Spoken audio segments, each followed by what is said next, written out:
Hello and welcome to Nerdarchy for Nerds by Nerds. I am Nerdarchist Ted. I will be your dungeon master for the evening. This is a sponsored game put on by our friends over at RPG Crate, noted by the crate behind me. If you will look over to my side, you will actually this way. I was pointing the wrong direction. We are down a player this evening due to technical issues. Omen, our lovely tiefling paladin's laptop, passed away. They're having a funeral for it. Hopefully there'll be a new one in the very near future, but sadly that means that we are without Megan. So heart goes out to Megan, but we do have some lovely other players that are our norms. You can find all of their information down below, but I always like to let them give their spiel, let them say if there's anything they've got going on that they want to share. So I'm going to throw it to our producer, the one who makes this game look as beautiful as it does, Jake.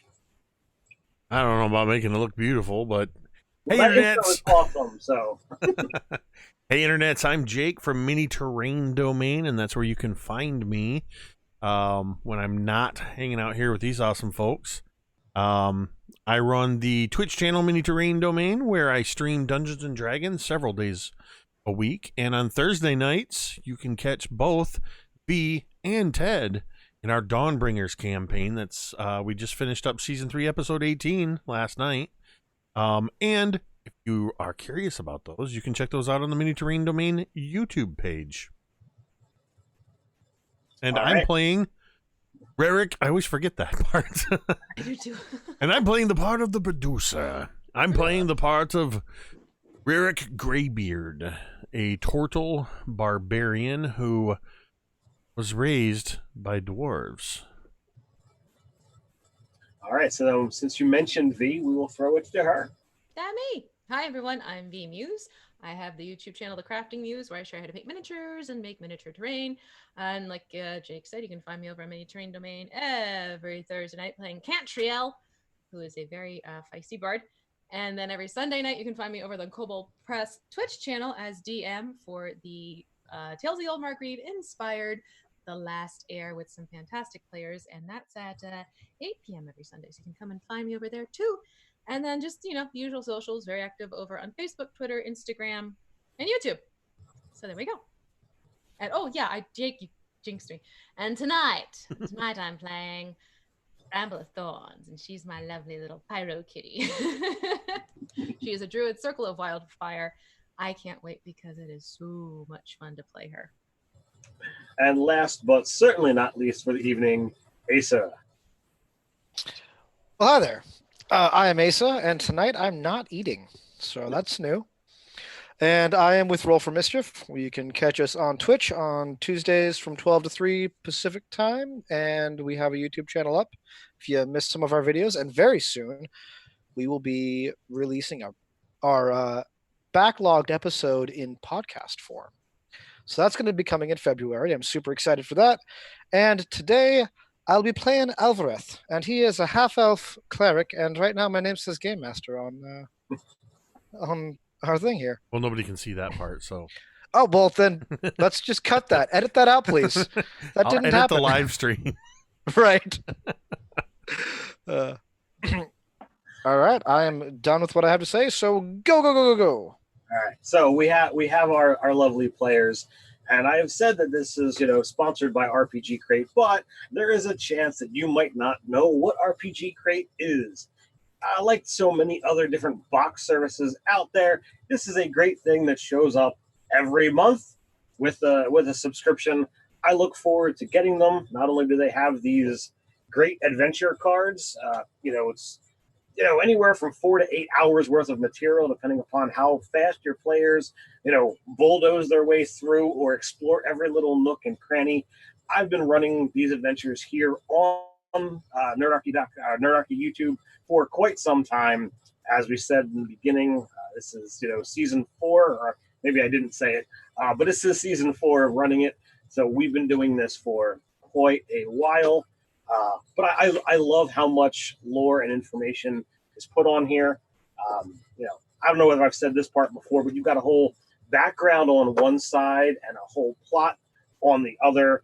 There are some cool maps that come on these things as I continue to drop stuff. So I think these things are awesome, and that is just one small section of what you get in a box. You could get there's always a T-shirt and these cards, but apart from that, there are gaming books, minis, dice, variety of other things that have shown up over the years. I highly recommend you check it out. And if you want to, you can use promo code Nerdarchy RPG Crate to get 10% off your first month subscription. The link to rpgcrate.com, as well as their awesome Patreon to expand the material that is on these cards, is down there, down in the description, as well as that promo code. So without further ado, we are going to dive into Season 4, Session 4, Cabin in the Woods. Last time, you guys had explored Mornwater Manor, the house of the unnamed Smith.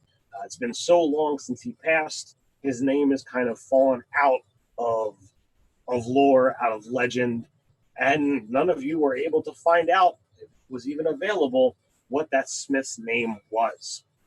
A figure, actually I can pull out his cool little card here. The Bone Mason was your adversary, and a little bit of added lore based off of our characters. He had actually removed the hand of Omen before our game had gotten started, many years ago, and she was on a mission to reclaim that hand. And in fact, she did when you had felled the villain.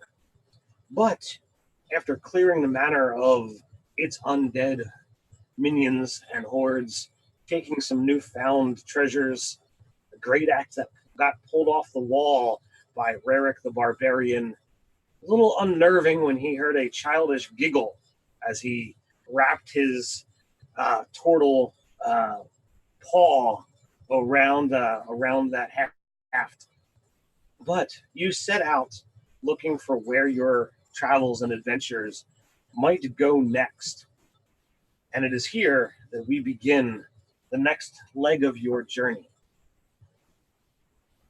You find a damsel dressed in cotton, commoner clothes of red and orange, weeping upon the side of the road.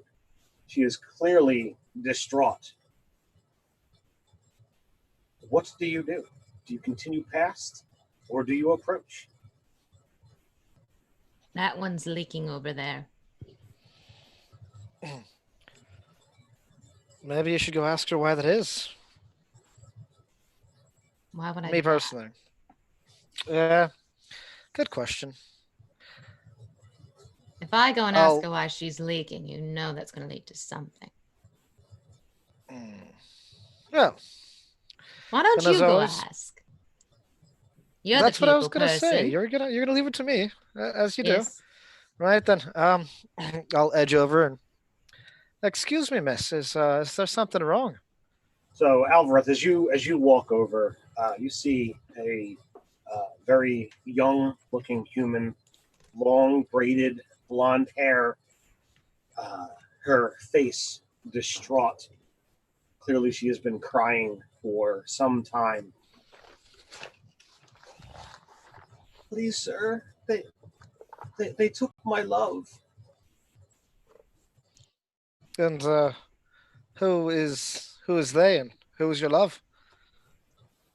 So over the next several minutes, she tells you this sorrowful tale of Gerald, her love, who all he wanted to do in this world was to make her happy. They were betrothed to be married. But a guardsman of the nearby town wished for this woman's hand himself. So he started a fight with Gerald, and in the fight, this guard was slain. All he was doing was defending this fair maiden, whose name is Faith, by the way, he was defending her honor, and now he is in prison. And they wish to run away and be married, and they could, depart these lands and never look back. But alas, he is to stand trial for murder because he killed a guardsman. She beseeches you to help break out this love of hers from the prison, so that they can marry and go start a family. So you're asking us to go and release your husband so you can skip off and be on your merry way and live a fantasy life while the three of us are left holding the bag for a prison break. That's... Don't you believe in love? No. I'm sorry, dear, but it feels to me like you may have built yourself into a very independent relationship. If you can't get in there yourself and let him free, what strength do you have? How are you going to be able to support him throughout the rest of your life? You're going to lean on him all this time. So you're not willing to help me? I know Omen is being rather quiet. But Omen is a sucker. What's that? Omen seems very, very transfixed, and Omen's a sucker for a love story. Omen looks a little bit transparent to me. Damn it, Asa.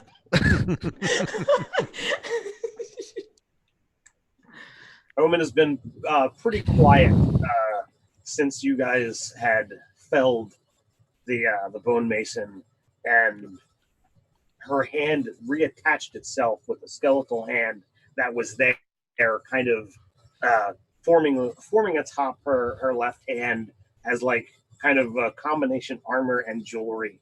It's still a little unnerving when she's not wearing a glove. I don't know this will help, pretty lady, but here, take this. And I hand her strawberry cream tort. Do they have mold on them yet? It's only been a couple days. They're magic. Have you had fresh baked goods out of like satin bags? It's not like we've been going through damp caves and jungles and... Look, I'm giving the woman a strawberry No, tort. we've just been wandering through mansions with rotten corpses. I reach in and I have them in my bag, and they're in that. I imagine that they're in the what you would expect in the pink pastry box that you see on all the TV shows. But I open it up, and yeah, maybe here you can have this, and I kind of look at it and I go, just a little something, pick a little. This strawberry does not look so good. They're big The rest fresh. is good. Just don't ask when. And then I'm looking at Alvarez. We will help you. Something tells me it's essential to this month's adventure. Okay, we're done. I'm not saying you have to. It is an option that is there before you. There's no way, if Omen was here, there's no way that Omen would let We'd be going. This is right up Omen's alley.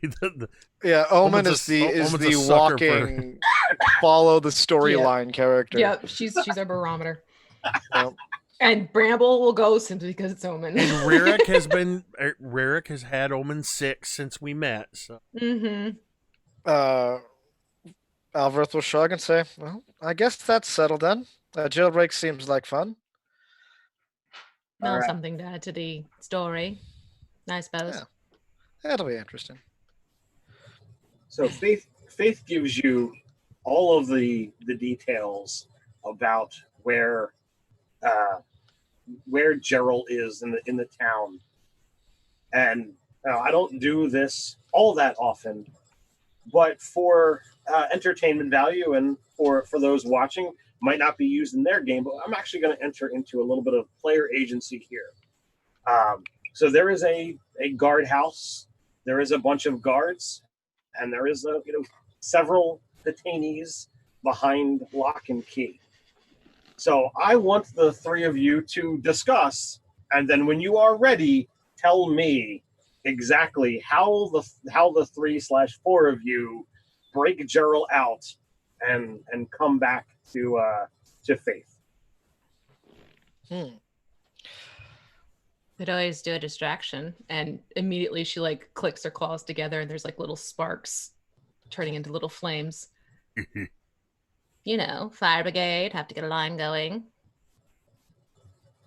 That could be fun. Always a fan of rolling right up the middle and crashing to the door. You're very good at that. I'm down for whatever you want to do. Anything to light something on fire, eh, Bramble? How do we get a sense of how many guards we have to deal with? So when you inquire, you're expected that anywhere from 4 to 8, depending upon the time of day, maybe even less if you go in the darkest part of night. You guys know that stealth is not exactly your strong suit. Nor is charisma. Once I start swinging my sword, there is not going to be any need for silence. If there are half a dozen guards, I can take at least 4 of them. So that leaves one for each of us. All right, then. I think we can manage those odds. Certainly have some fun with it. We're going to take the straightforward approach this time, yes? Straightforward means sparks, right? I'll pull out my new daggers and give them a whirl. And it always looks cooler when we are approaching an enemy and we are lit by fire. Not on fire, sorry. Let me be very clear on this, Bramble. When we are illuminated by fire, not lit on fire. Although... Can I light them on fire? That, I bet that they would go down very lovely as my sword cuts through them when they're on fire. Easier to see and hit, too. So I've got this mental image of the 4 of us silhouetted by this big fire behind us as we march our way towards this prison. I can summon up Snarf, and Snarf can like kind of walk behind us as like our backlight. Now we cue the action film montage. That's that slow motion as we're walking towards. Bramble's got like the big hulking turtle with pulling the great sword off the back. Yeah. Okay. Yeah. So, I love it. I think that's what we do. We're favoring the direct approach. All right. So Snarf is out. So how does this whole process go? Does anything go wrong? Does anything create an obstacle that you had not foreseen? Are there more or less guards than what you thought would be there? Oh, I think it'd be fun if there were slightly more guards. I was going to cue on that one. There's more than our information gave. And what's gone wrong is Bramble's fire got a little out of control. Yes. I imagine, I'm not a pyro in real life. I imagine this point where Rarick goes into a rage and breaks the door down, fully expecting to deal with these 4 to 6 guards. And as we get in there, or as I go through the door, there's almost twice that many. And Rarick just cracks his neck, turns over his shoulder and says, "We're gonna need more fire!" And pulls that sword and starts going to work. And probably at some point during the fight, while part of the room is on fire, and probably some of the guards are on fire, maybe even Rarick is on fire, I come stumbling out of the door with like 2 or 3 of these guards on my shell, just kind of doing that slamming up against the walls, letting the others take, kind of turning so that Alvareth and Omen can take shots at these people, I guess. Guess they're people. Yeah. At one point, Alvareth will walk up to a lone or guard and tell him, "We're gonna need the cell keys," and he's gonna say, "I don't have any cell keys," and then I'll I'll turn to Rorik and he'll go, "Oh, these cell keys." Rodick, rip his arms off. Oh, you mean these cell keys? These cell keys. I Exactly. love it.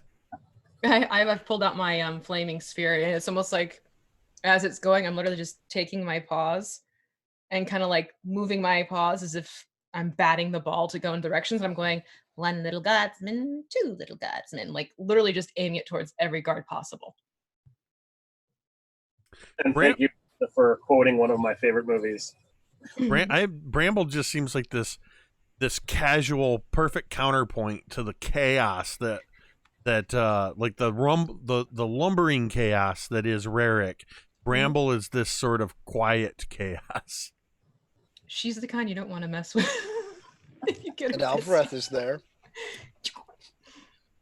I'm constantly, like I said, I think there's just, as I get overwhelmed with the guards, I'm maybe impaling them on the spikes on my armor and kind of turning and letting, maybe shrugging one off.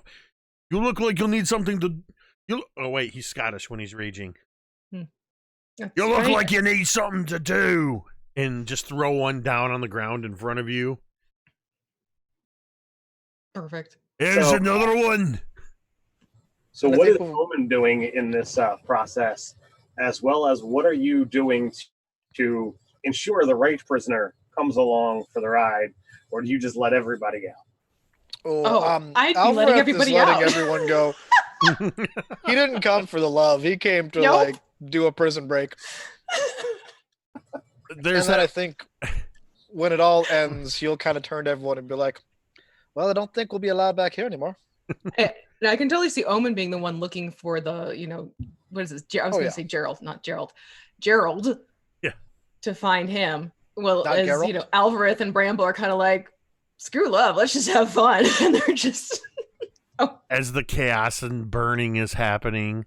I imagine in the category of what went wrong, there's probably a couple times where Omen is trying to do something and is struggling with that sort of spectral superimposed hand, and trying to get it to do what he wants. Cool. All right, so I will levy one final question. You have Gerald, and you are departing this small little town that you've never been to before, and by the looks of it, probably never again. Do any of the guards in the town die because of your actions? Do any of the guards die? Yes. I find it hard to believe that we would have left any of them alive.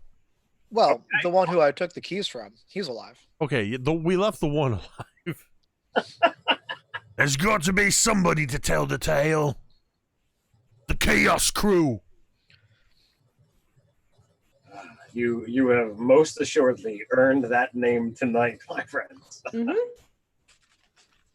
So, you have rescued Gerald from the hands of the guardsmen, and Faith told you where to bring Gerald. It is a cabin in the woods that they, were planning to marry at, and she will meet you there with her love. And, you're planning to marry.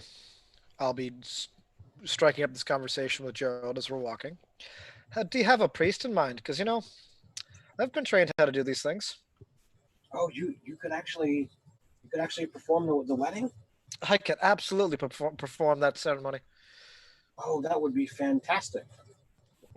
Right. Hopefully you can afford me. I'll say that like low and under my breath. Did Bramble hear that? That's up to the two of you. Bramble's got a pretty decent passive perception. I would totally, if I was hearing that, I would absolutely just be sitting there kind of like Cheshire grin mode. I mean, like I guess a slight purr starting out. That would only be like a 12 to beat because I was not trying too hard to be quiet about Okay, it. so yeah. So Yep. then, yes, you heard, and you are able to kind of sit back and grin. Be proud. Enterprising.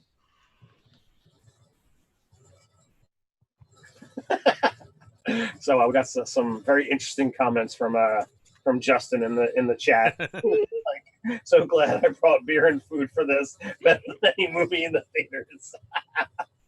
This is the murder hoboest party I've been a part of. Yep. Yeah, I And I normally love don't do it. this kind of stuff. I love it. Well, so be it. Mm-hmm. I got to just like they're gonna do what they're gonna do. Hey, I'm just the one sitting behind this imaginary screen here and doing what I got to do. You guys It was are kind of planned when we named ourselves the Chaos Crew. Yeah. indeed. It's kind of built right in the name. So, is there anything that you wish to inquire of Gerald? You have a several hour trip through the woods. Why did they pick you up again? So he gives you a little bit more detail, but for the most part, he tells the same story. Oh, okay. He is in love with Faith. He wishes to make her his wife, and the guard was kind of moving in and being a bit too aggressive, and when he kind of interposed himself, the guard drew on him, and he was forced to defend himself. And while he wasn't trying to kill the guard, a struggle happened, and the guard was impaled upon the sword. He's covered in his adversary's blood. Other guards, come in. They see this. He's covered in blood. The woman is not. They take him away, and he's on trial for murder. And she ran off crying. Well, at least the stories are the same. So he, is offering nothing but thanks. He says it's a shame that he's not going to be able to come to this town anymore, but apparently you folks won't either. So let's This was a backwater garbage town anyway. I mean, who puts 6 guards in a... I don't know, I couldn't count them. There were probably more than that. It was a few more than 6, but it was still a lot of fun. I Shame can none of them only had count to 9 about 7. lives. So, was there any other questions that you would ask of Gerald? Are you sure you really want to get married, dear? Do you have something against marriage? She starts like faking a hairball. Well, Sorry, something caught in my throat. it's clearly not her way. She's a cat. What do you expect? The turtle's not going to get married either. Well, tortoises mate for life, don't they? Yes, but that doesn't mean they have marriage ceremonies. Oh, okay. We've just taken this way off the rails. Ririk But I is mean- completely ignoring a lot of this because he doesn't think of himself as a turtle. He thinks of himself as a dwarf. All Yeah. right. Sorry, the giant spiky dwarf isn't going to get married either. He's going to have a really hard time finding another giant spiky dwarf. All right. You have to see this comment from our sponsor, RPG Crate. RPG Crate. Mental note: add options such as if the characters decide to kill everyone. Well, I mean, hey, it's good to have on hand just in case you never know. Mm-hmm. Oh, I love it. You see, when you give the players the option to narrate their way through a situation, they're going to be like, yeah, we won it. We killed everyone. You, And we you found all the literally cool- asked the question, cool do any of the stuff. guards die? Yeah. I am a big fan of player agency, and I am aware of the kind of stuff that you guys do. I just sometimes have to ask the extra questions so that I am fully aware and I'm on the same page as what you guys think happened. So, yeah, I'm going to ask the question of, does everyone die? Does everyone live? Or is it somewhere in the middle? And you know what? Typically, the average D&D party, if you're going to do a jailbreak to get somebody out, because it's all about, love and kindness and what have you, it's, usually about stealth and subterfuge. And, you go in and, there's no, there's no sign of how he got in or how he got out. And everybody's fine. But no, this is the Chaos Crew. Buildings are on fire. Everybody but one is dead. All of the other prisoners are running for the hills. And you're all I'm playing my fireball. Not the fireball. The fire here comes the important question. Flaming stare. Yes. What's the name of that town? Charcoal. Rivia. No, that's me. Oh yes, please. What do you want it to be? How about Rivera? We rescued Gerald of Rivia. There you go. The town is Rivia. I will put that in my notes. Does that make us the butchers of Rivia? Sure, why not? It absolutely does. You killed at least half a dozen, if not a dozen people. Several buildings were set afire. All for a jailbreak, and who knows who was the intended prisoner that was set free, and who was being held in there that might later come back to either haunt the town, haunt you guys. Who knows? Again, it's just a backwater town. There's no one of importance in prison. Maybe just some drunks and some vagrants who are sleeping in the street. Nothing to really worry about. I mean, this is probably the worst person we freed, and he killed a guard. You're quite the optimist, aren't you? You're trying to convince yourself. I practically have forgotten about all that we've done. It's all good by me. Yeah, I had fun. So did you use the new weapon that you pulled off the wall at the Smith's house, Rarick? Axe? Yes. Absolutely did.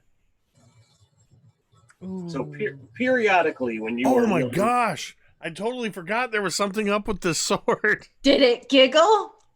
So periodically when you are wielding this weapon, you do hear what sounds like a 7-year-old's child's giggle. And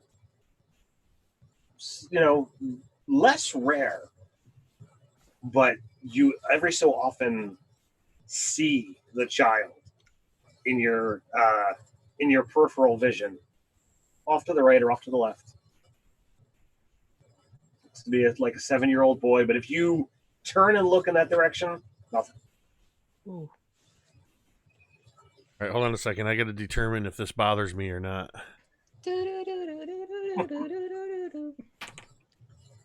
Oh, crap. Let me try that again. I rolled a 10. I have a +0 on my wisdom. Let me try that again. Oh, I don't give a crap. I choose to see this as not something to worry about. Okay. Like I said, like I was just telling Elverith, once I come out of the rage and we've left that carnage behind us, I kind of forget about it. Okay. I'm not saying that's always going to be the case, but for now, creepy children bother me. Creepy children don't bother you. They're great plot devices.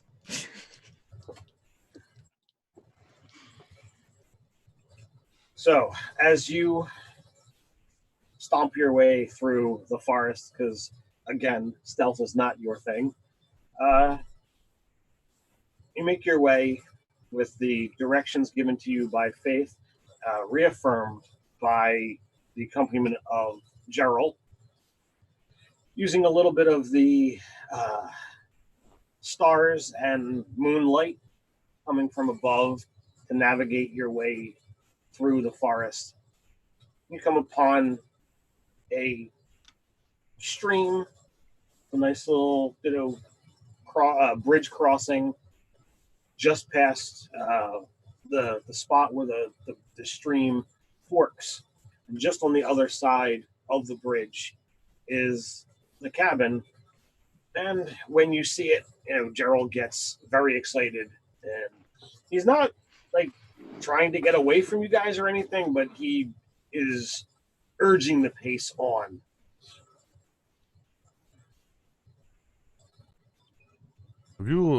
Have any of you noticed?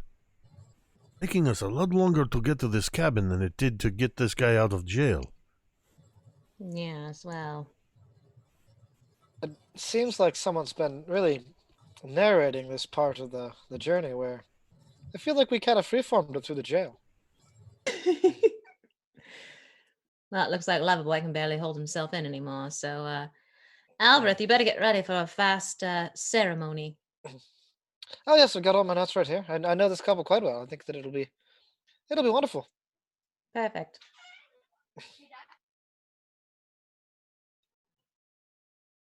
So is there anything is the cabin old or dilapidated, or is it just sort of a quaint little cozy cabin? It's a quaint little thing. I mean, it's not in rundown, but it's not in pristine condition either. Okay.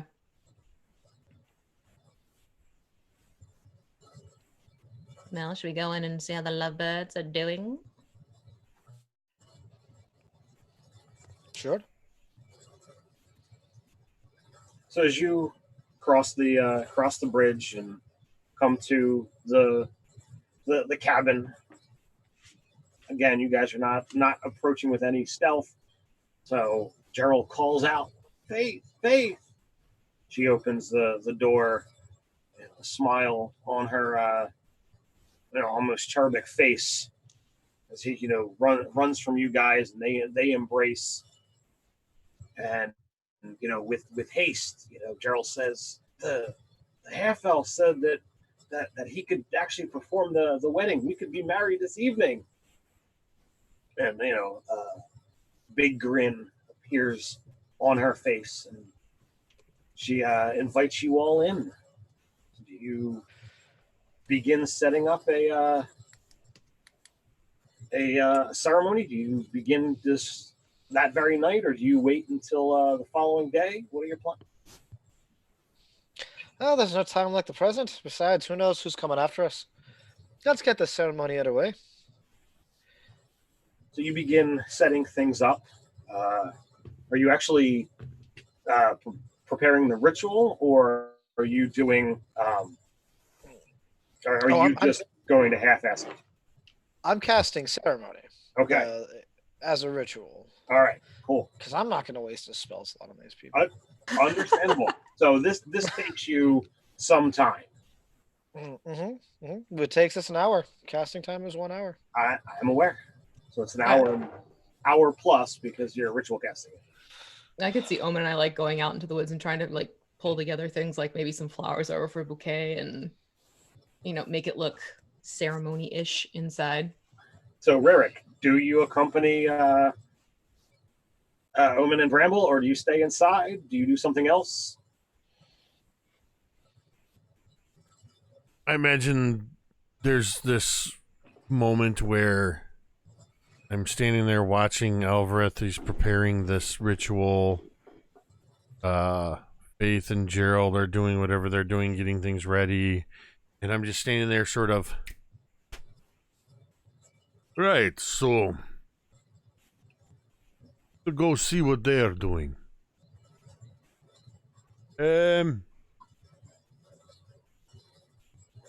What kind of flowers do we need?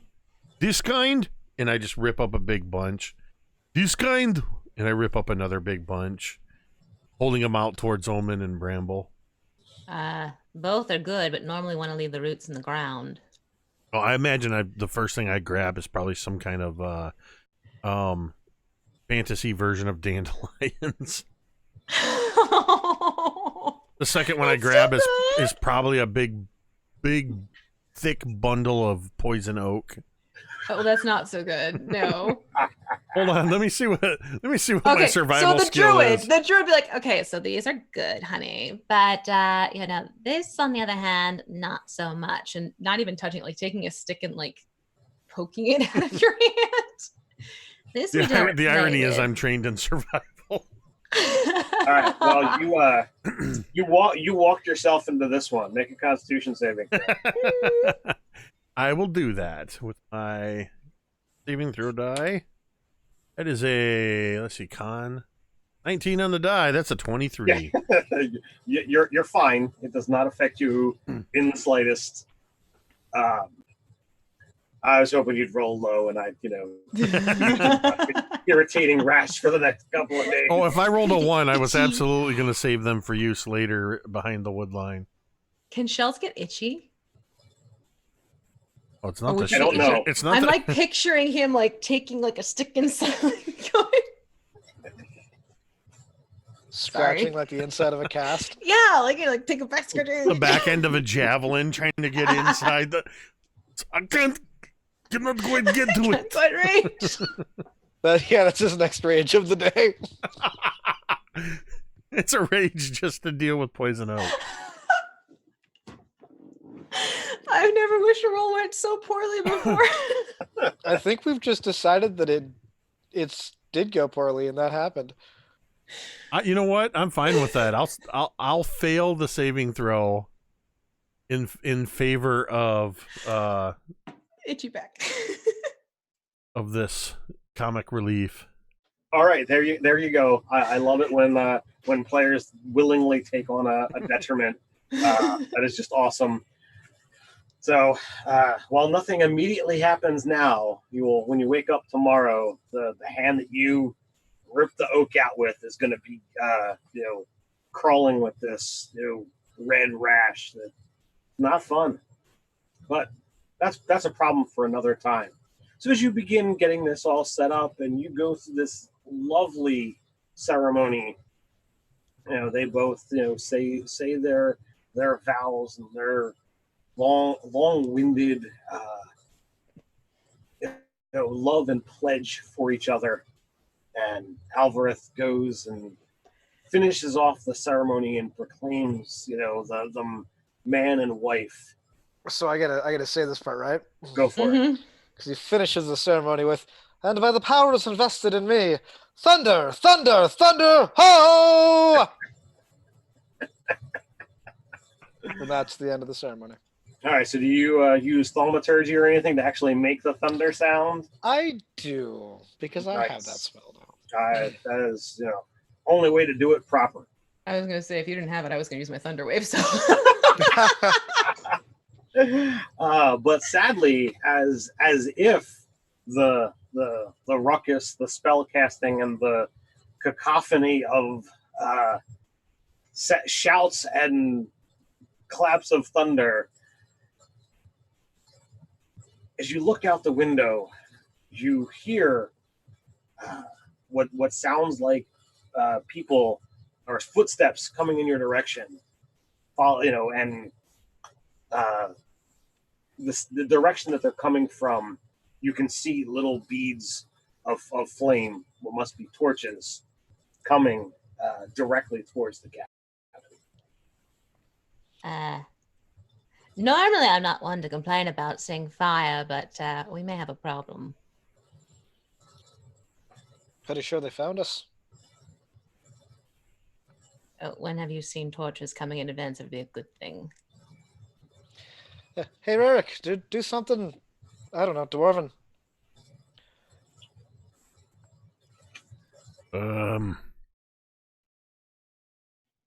Not really sure what it is you want me to do. I don't know, don't you have a plan for dealing with large groups of people carrying torches? Well, it's generally what we did at the jail, but on a larger scale. No, okay. Well, I say we sneak out the back door and run. Safest bet. Don't seem very much like something we would do. I'm See, going to that's the stand half-elf my thing to do. ground. That seems like a very dwarven thing to do. I'm going to stand there with my hands on my... Portals have... You would have where your legs come out of the shell. So if you want to call it My hands hips, on my I would leg imagine holes. it'd be appropriate. Total You are a anatomy, humanoid, 101. so I kind of imagine, because They tend to have that head sort of forward coming out of the shell. That instead of hands on the hips, it's just standing there with the arms just sort of hanging. It doesn't look as intimidating as hands on the hips, but he's just absently, there's this clacking sound as he's just hands hanging at the side. It's his claws are just clacking against one another. Waiting. No, Eric, I was wrong. This was a bad idea. Don't do anything, Dwarven. Maybe we should just run. Back me up here, Omen. Omen draws her blade. God damn it. Bramble just look over to Elbereth. Dwarven. I thought once was enough, maybe not. I guess not. All right, then. I'm going to go. If there's a table in the room, I'm going to, like, push it up and, like, duck behind it. Pull out a crossbow. I'm And then going to cast, draw my giggly sword. I'm going to Did cast you just call it your vampire hit giggly points at everyone. sword? Yeah. Okay. And all of you guys have the temporary hit points of the aid happening there. Oh, that's right. What's that Except again? for Omen, because it's just 5. 5. Not temporary, but it's increased maximum hit points. Okay. You guys want to go ahead and roll initiative for me? Oh yeah, that thing. Yes. Whoa, I do that every time. What? Forget initiative? No, I'm trying to modify the hit point. I somehow just accidentally made my max hit points 5 instead of having an extra 5. Bramble, what's your dex? My dex, 2. There we go. That's better. The absolute worst cleric spell ever. Your hit points become 5. That's not how it's supposed to work. Hold on. And what do you have? What do you have, Eric? Let's see. I have a 19.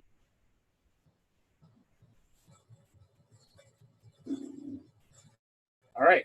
So you saw that it looks, as you looked out the window towards the river, you definitely see a handful of forms moving, as noted by the torches that they carry. What do you do?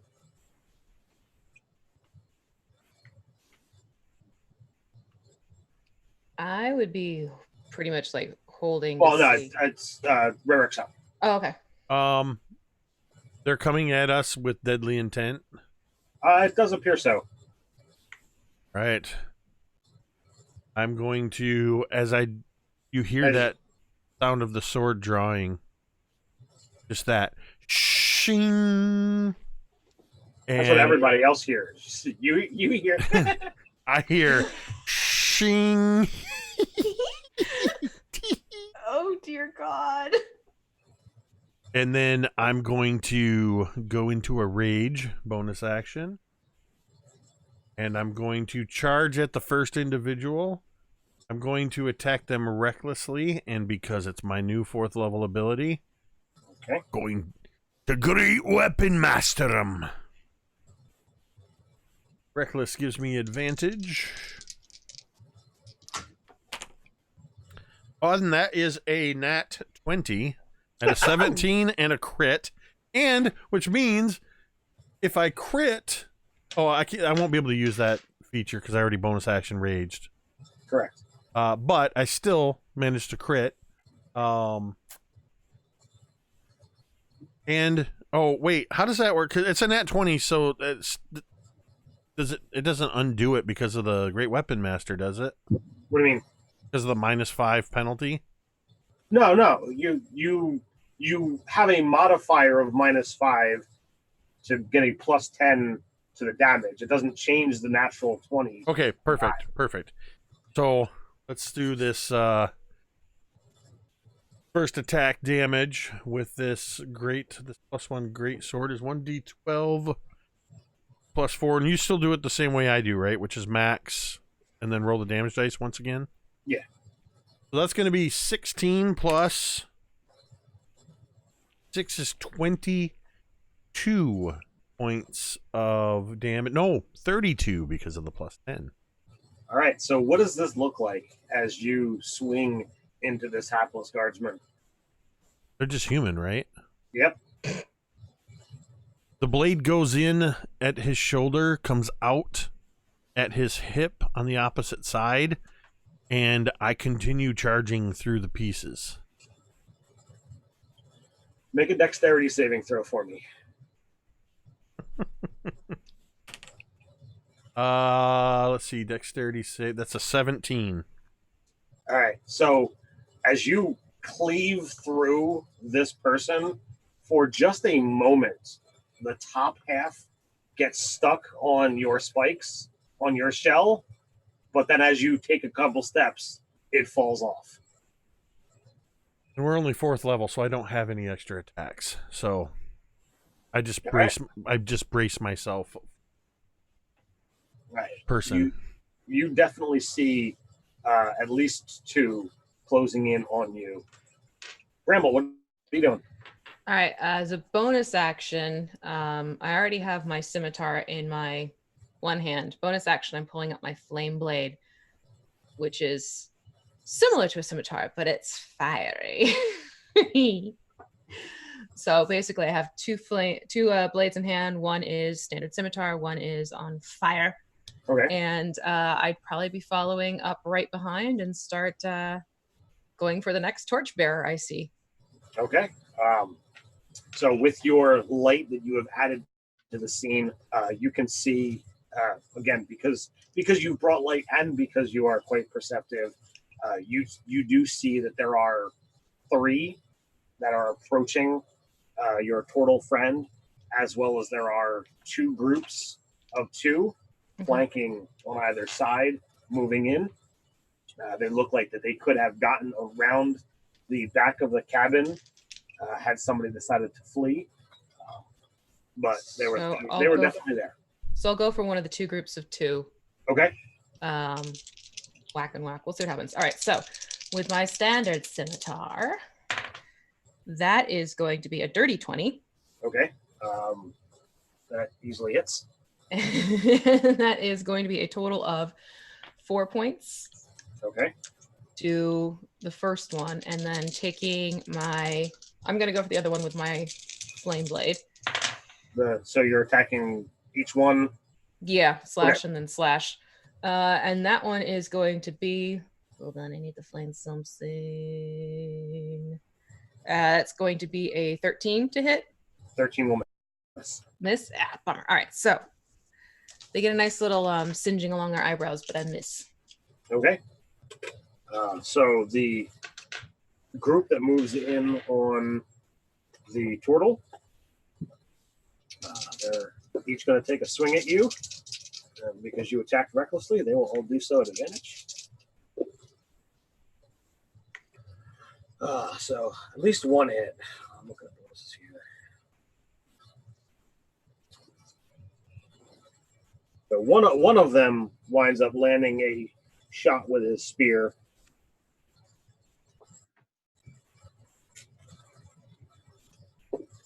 That is going to be 5 points of damage because you're raging. That goes down to 2. Laugh in his face. My sword giggles. And Bramble, you had moved in to the group on the left. So those 2 approach you. And that is 2 spear strikes that come at you and both wind up hitting. Uh-oh. Why can I not find my dice? I love Justin's latest comment. The family that slays together stays together. That's appropriate for the Chaos Group. That definitely works. You know what? Write that down. Yes. Family I'm already seeing the t-shirt design here. Oh, I would wear that as a tank top, please. So between the 2 strikes, that is 11 points of piercing damage. Okay. Alvarez, where are you? Well, are you still inside? Did you come outside?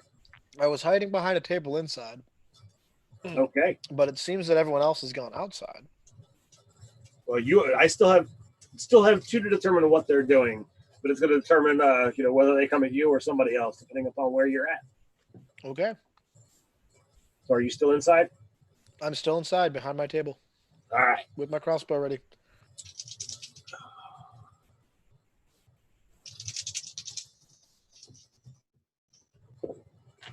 Ooh. Not good for you, sir. So a couple short bow shots go off from the side towards the turtle.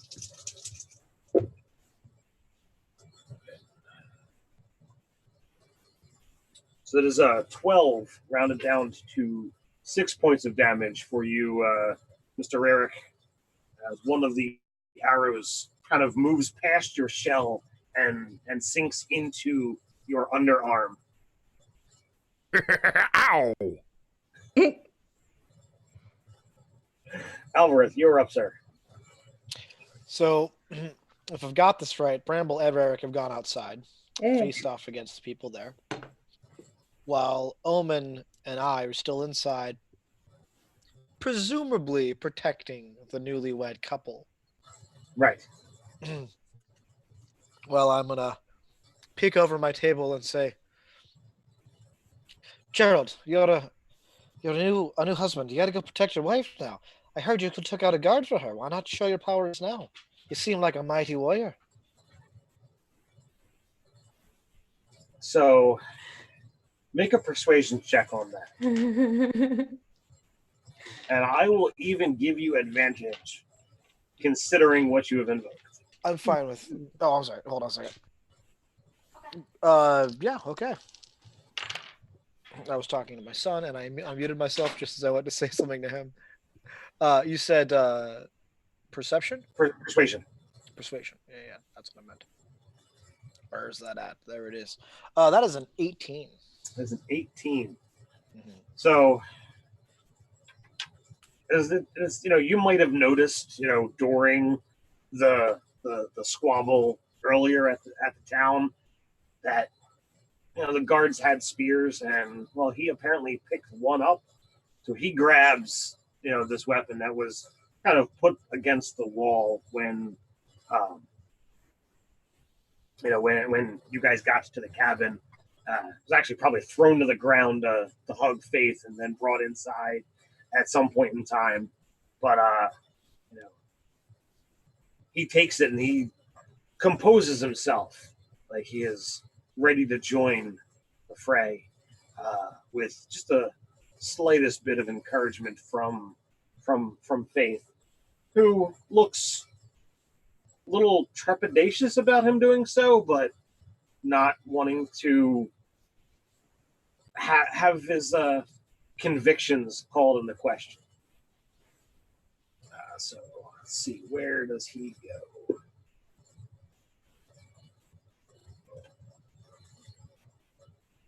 Oh, I'm not Cantriel. I can't say it. All right. So is there anything else that you wanted to do, Alvarez? Were you counting my persuasion as an action? I will give you that as a bonus action. Hmm. There was more talking there than just my freebie. You were trying to oomph it, but not enough that I'm going to take away your full action. Okay. Do I have a line of sight on anybody within 30 feet of me? Yes. Okay. 3 of the enemies? You could get either the 3 enemies and Rarick, or either of the 2 groups. Well, I'm going to cast Bane, so... okay. Well, then you could Bane the 3 that are on Rarick. Yeah, I'll Bane the 3 on him. I'm just going to go ahead and mutter something that neither Omen nor hopefully Faith can understand. Well, what language do you speak it in, and what do you say? That would be deep speech. And I'll mutter a curse by the ancient gods. We'll see. See what happens. All right. So you curse them, and now they all have Negative D4 to all of their attacks And save throws. and saving throws. Oh, I do believe they get to make a charisma check against it. All right. Yeah, they get to make a charisma saving throw of 13. Holy crap! 2 of them saved. Damn. 16, 18, and 3. Oh, those poops. Oh well. It Dang. happens. Wow. See, not always wise to tell your DM all the information. Well, next time I'll be wise and leave things out. But I remember now. You've told me. It doesn't matter.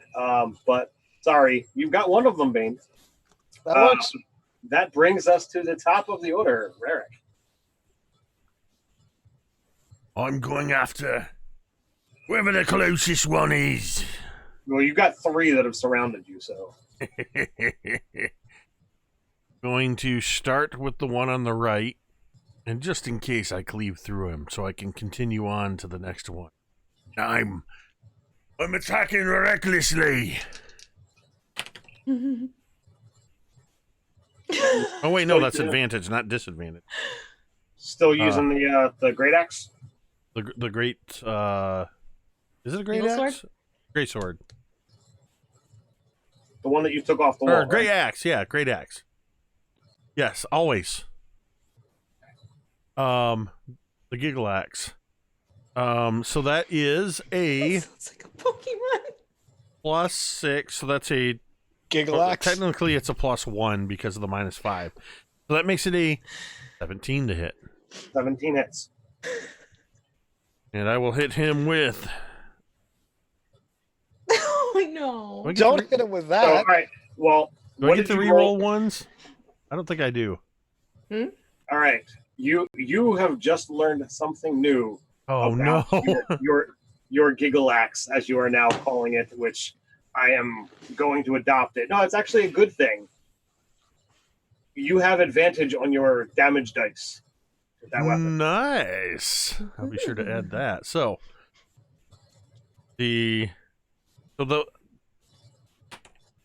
and I rolled a 12. So you went from a 1 to a 12. Yes. So that's going to be a 12 plus the 4, which is also +2 more that I forgot to add when I killed the last guy because of my raging.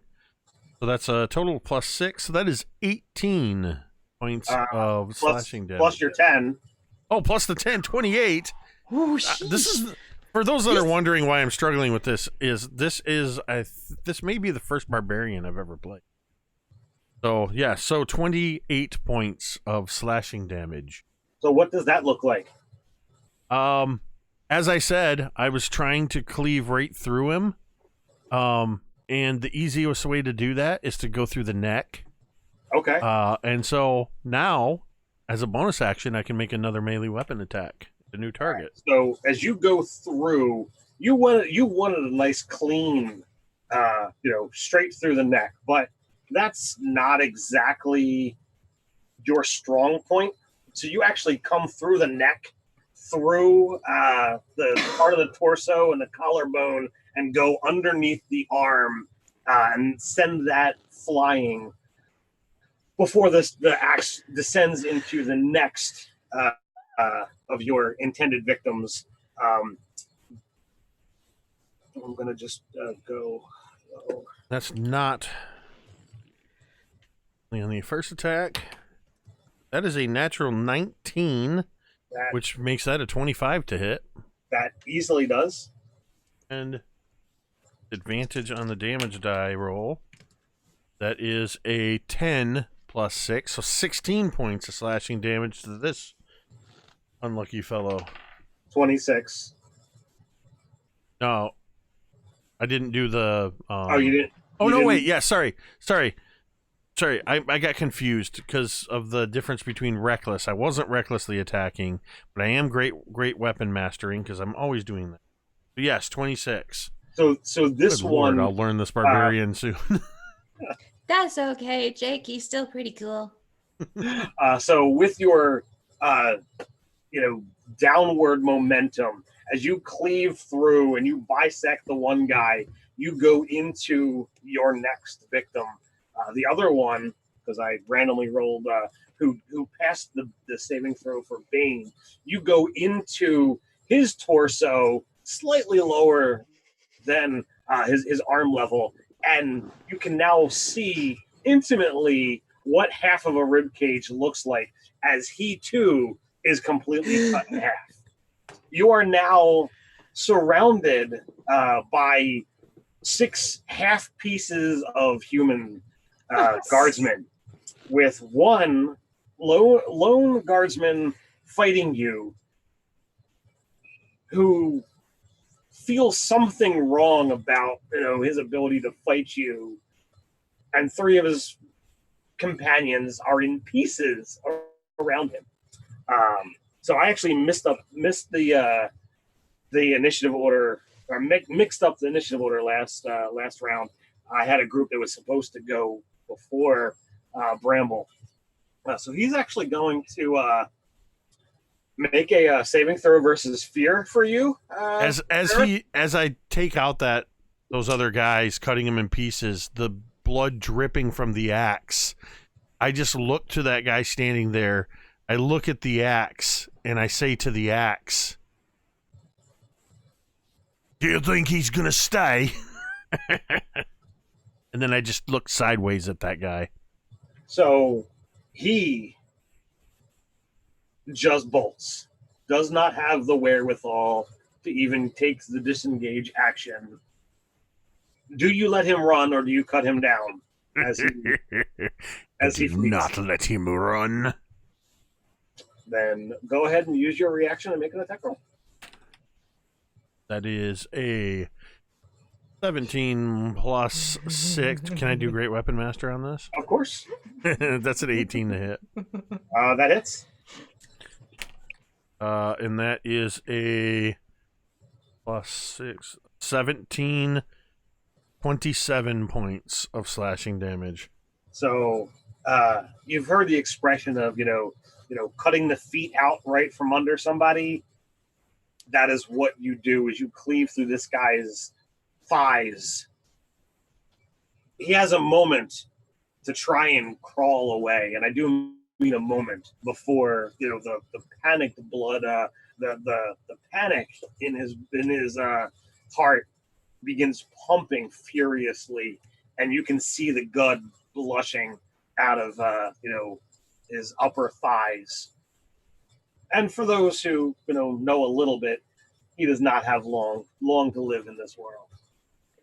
I'm already looking for my next target. So,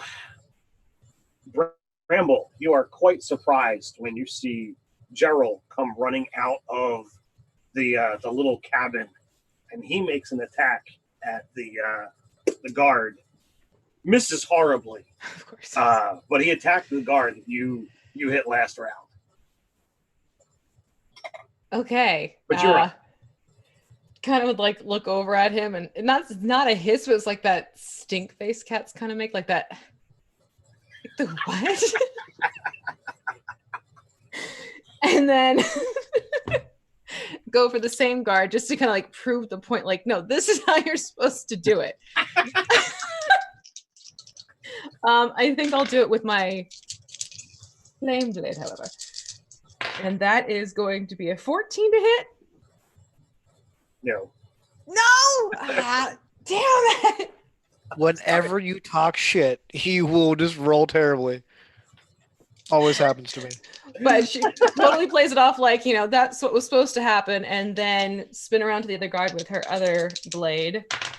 And She plays it off like she's mocking him.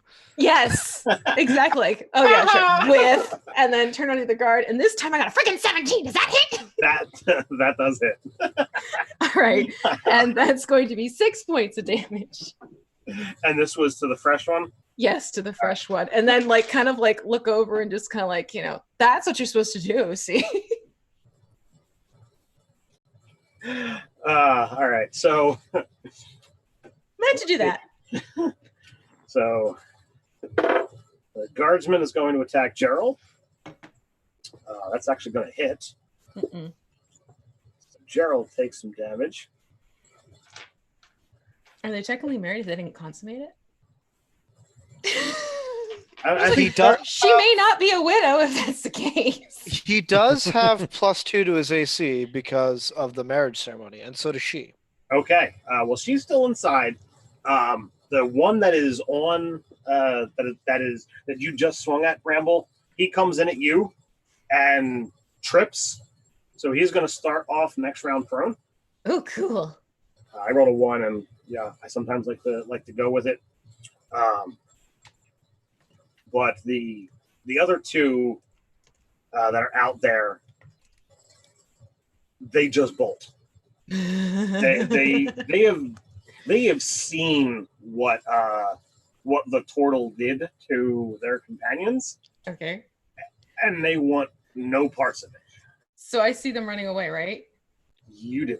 Can it's like my eyes go like huge sauce, like the pupils just majorly dilate and go big and saucer, and it's like I'm holding both swords in hand, and I kind of like do like a little like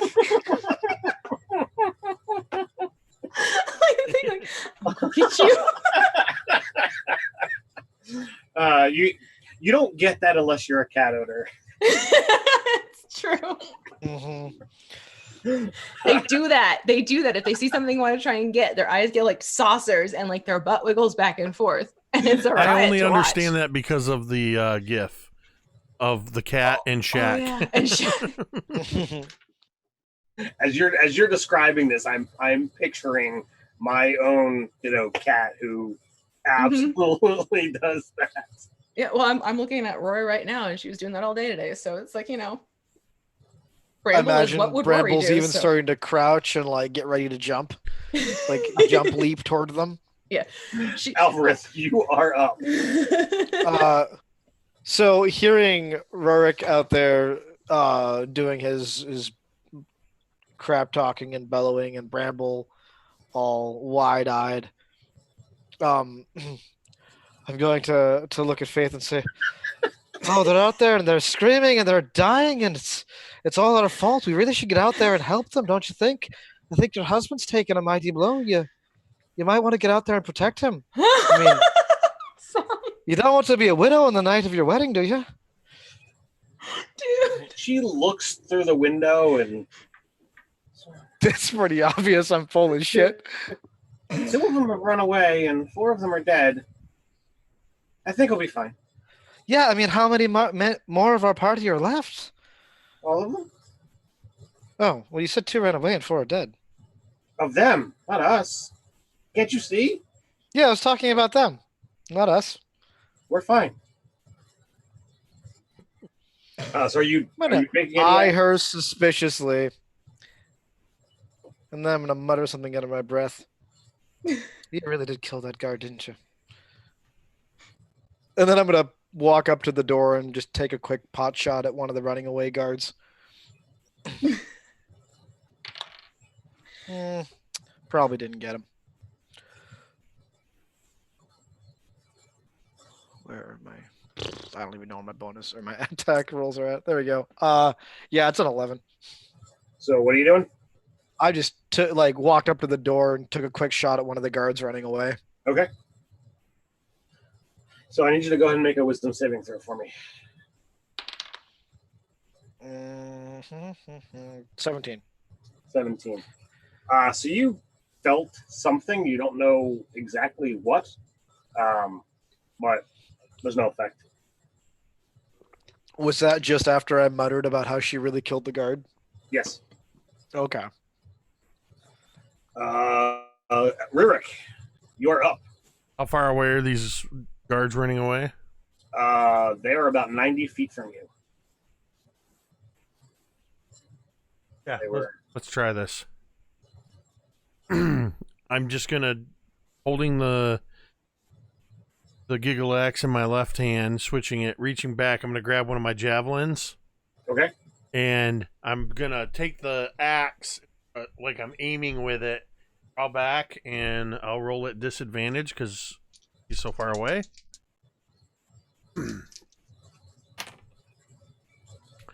At disadvantage, that will be a 12.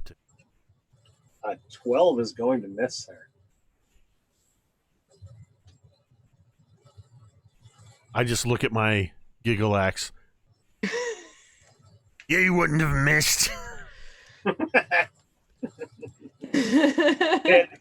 It responds as it normally does with a giggle. Right. So group guards 1 are dead. So Gerald is going to make an attack roll. And he will actually land a hit with his spear for a whopping 2 points of damage. So you showed him what to do, Bramble, and he did it. He did it. Poorly, but he did it. So she's probably like, mother cat mode now. And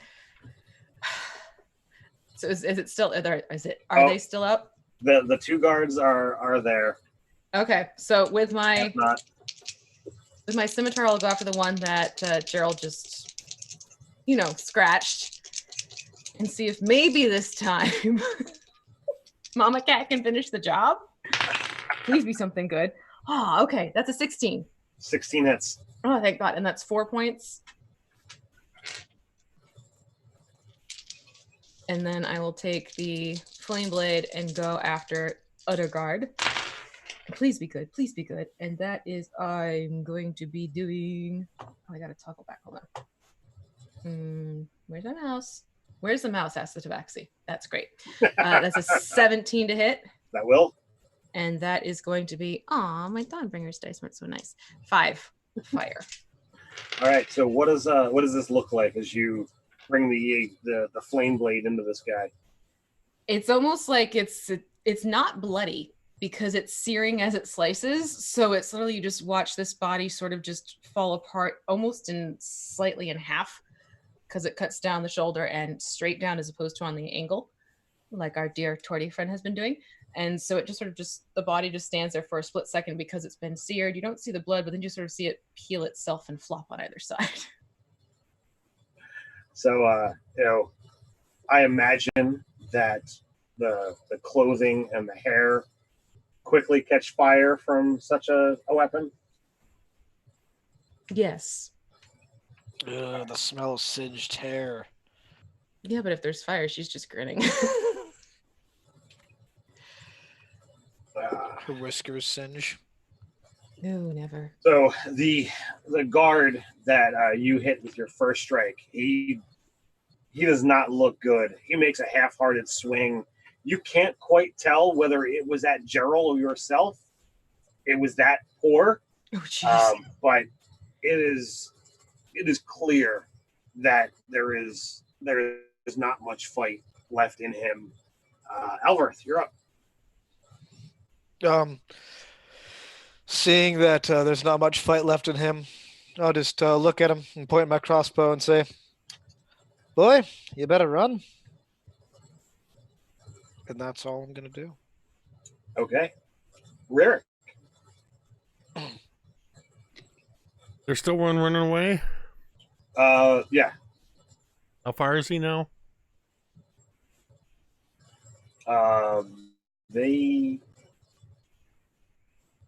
If you didn't move towards them, they're now 150 feet. As they're continuing to double move. There were 2 running away, weren't they? Yes, sir. Yeah. Yeah, I'm gonna move 30 feet closer to make that 120 range. As a barbarian, I believe you have higher speed if you wish to move closer than that. I have higher speed. When you're raging, right? Nah, it's all the time. Oh, okay. I wonder if I missed that because I still show as having 30. No, I think because I'm a turtle, I think there's a trade-off there. I think turtles have a slower base speed. Nope, my apologies then. Turtles. I have not played a turtle yet. Well, with disadvantage, that's a nat 1. They're just dodging and weaving. They don't even have to dodge and weave. I've got so much blood on my hands that when I go running forward to throw this one, I do that thing where you let go too late, and I go thunk and throw it about 6 feet in front of me in the ground. And then I look around to see if anybody saw. And my ex giggles. Alvarez doesn't make eye contact, but he very clearly saw. I look over at Elvareth, who's looking for some reason up at the treetops. Oh, good. I'm sure the moon is up there somewhere. Right. Good, he didn't see it. So, the two guards that were running, they have now entered the thicker part of the woods, and they are now out of sight. And don't come back! And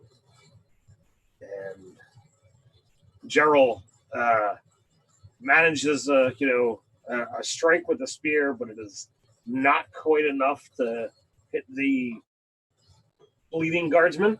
Bramble, you're up. Bramble at this point, like, she's rolling her eyes, and she'll use the flame blade on the guard. Just like, Darling, I've had enough of this one. And that is going to be a 19 to hit. Does how do you finish this guy off? Oh, and I did like really good rolls with my Dawnbringer's dice too. You can tell us what the damage is, but he had one hit point, so I had 17. oh, Nice. Because I got 2 Dawnbringers and a 5. All right. So basically, it's almost like she's not even looking at the guard so much as looking at Gerald, and it's like literally like, you know how cats knock things off the table while looking at you? She does that, but with the flame blade. So she looks over at Gerald and just knocks his head off his shoulders while looking at Gerald. Yeah, pretty much.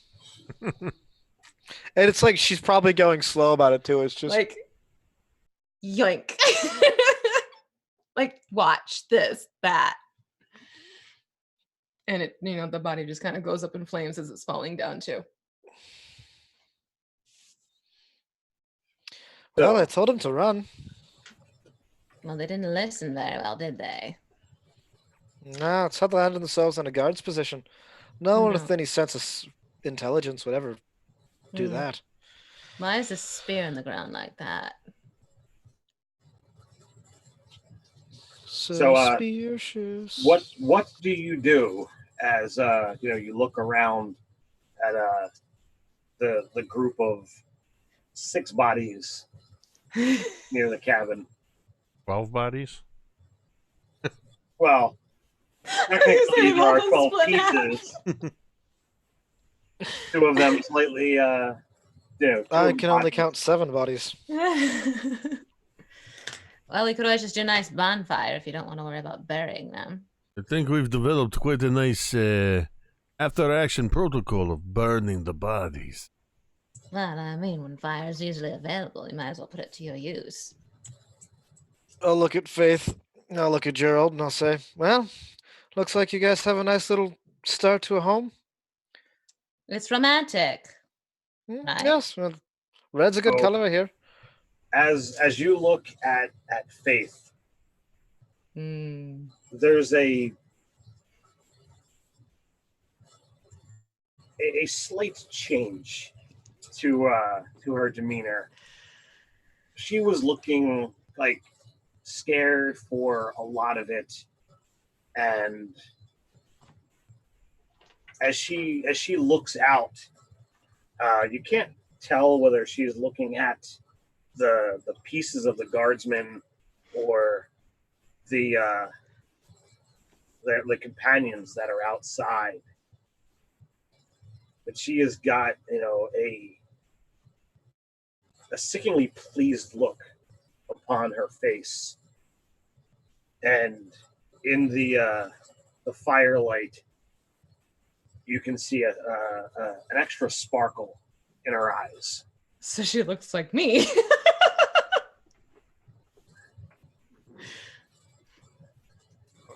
Omen, perhaps it's time that we leave? I think that'd be a good idea. Is that what I look like when the fire gets going? I'm gonna be edging my way out of the cabin.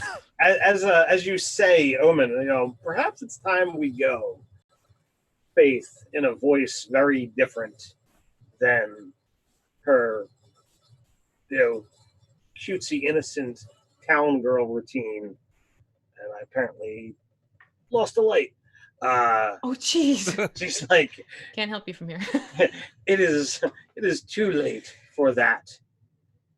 And as she just moves her hand out in front of her, two things happen. One, her form changes, and you see the blonde hair that's all in sweet little cute braids turn jet black, while her country, Caucasian skin changes red, and wings appear behind her. The four of you feel a unwelcome fire surround you as you are pulled through some kind of portal and find yourself somewhere else. And I'm gonna see about fixing this light real quick. 1 second. Breaker blow. Breaker blow? Breaker blow. That's not Oh, shit. I knew I felt something. Yes, normally I'm all about the fiery flames, but this is a little bit more not the fun kind. We're gonna have to deal with shadow on this side because It's mood lighting. It's mood lighting, and it makes the RPG crate box pop It behind does. It's popping that sucker out big time. well, we have light back. So you find yourself in vastly different. Back on? Yes. Vastly different place than the nice, comfortable forest. Although, you do see some kind of stream off to the side, but the stream is that of lava as opposed to the nice, comfortable water that you had before.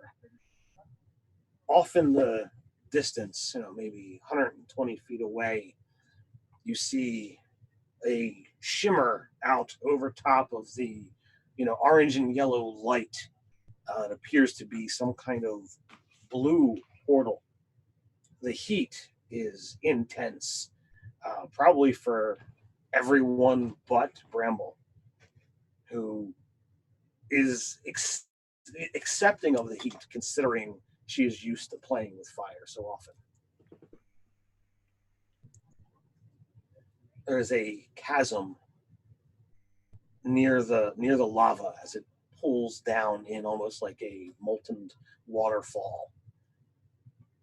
Near where the lava pulls off to the side, there is a single lone bridge across the chasm. But there's very little else here to explore. Ah, hells. I'm I'm gonna sweetie, I'm all... start to load my crossbow again. Faith, darling, something you want to share with the class? Oh, there's no Faith here. She's not there. No. That little bitch. Only. Yeah, I heard the four of us, but I assumed she took us too, and was wondering That's what I about thought. Gerald. No. You have been sent. Not happy. I don't like it here. It is too hot. Well, I I'm don't gonna mind check the my heat. supply of water. I don't mind the heat, but I do mind being sent to someplace I don't know about. My cupcakes. I'm going to check on my cupcakes. Toasted. Oh, the icing is gonna melt. Oh no, that's right. They're gonna be gooey. Bye-bye, cupcakes. Oh dear. So what do you do? Well, do we want to cross that bridge when we get to it, literally?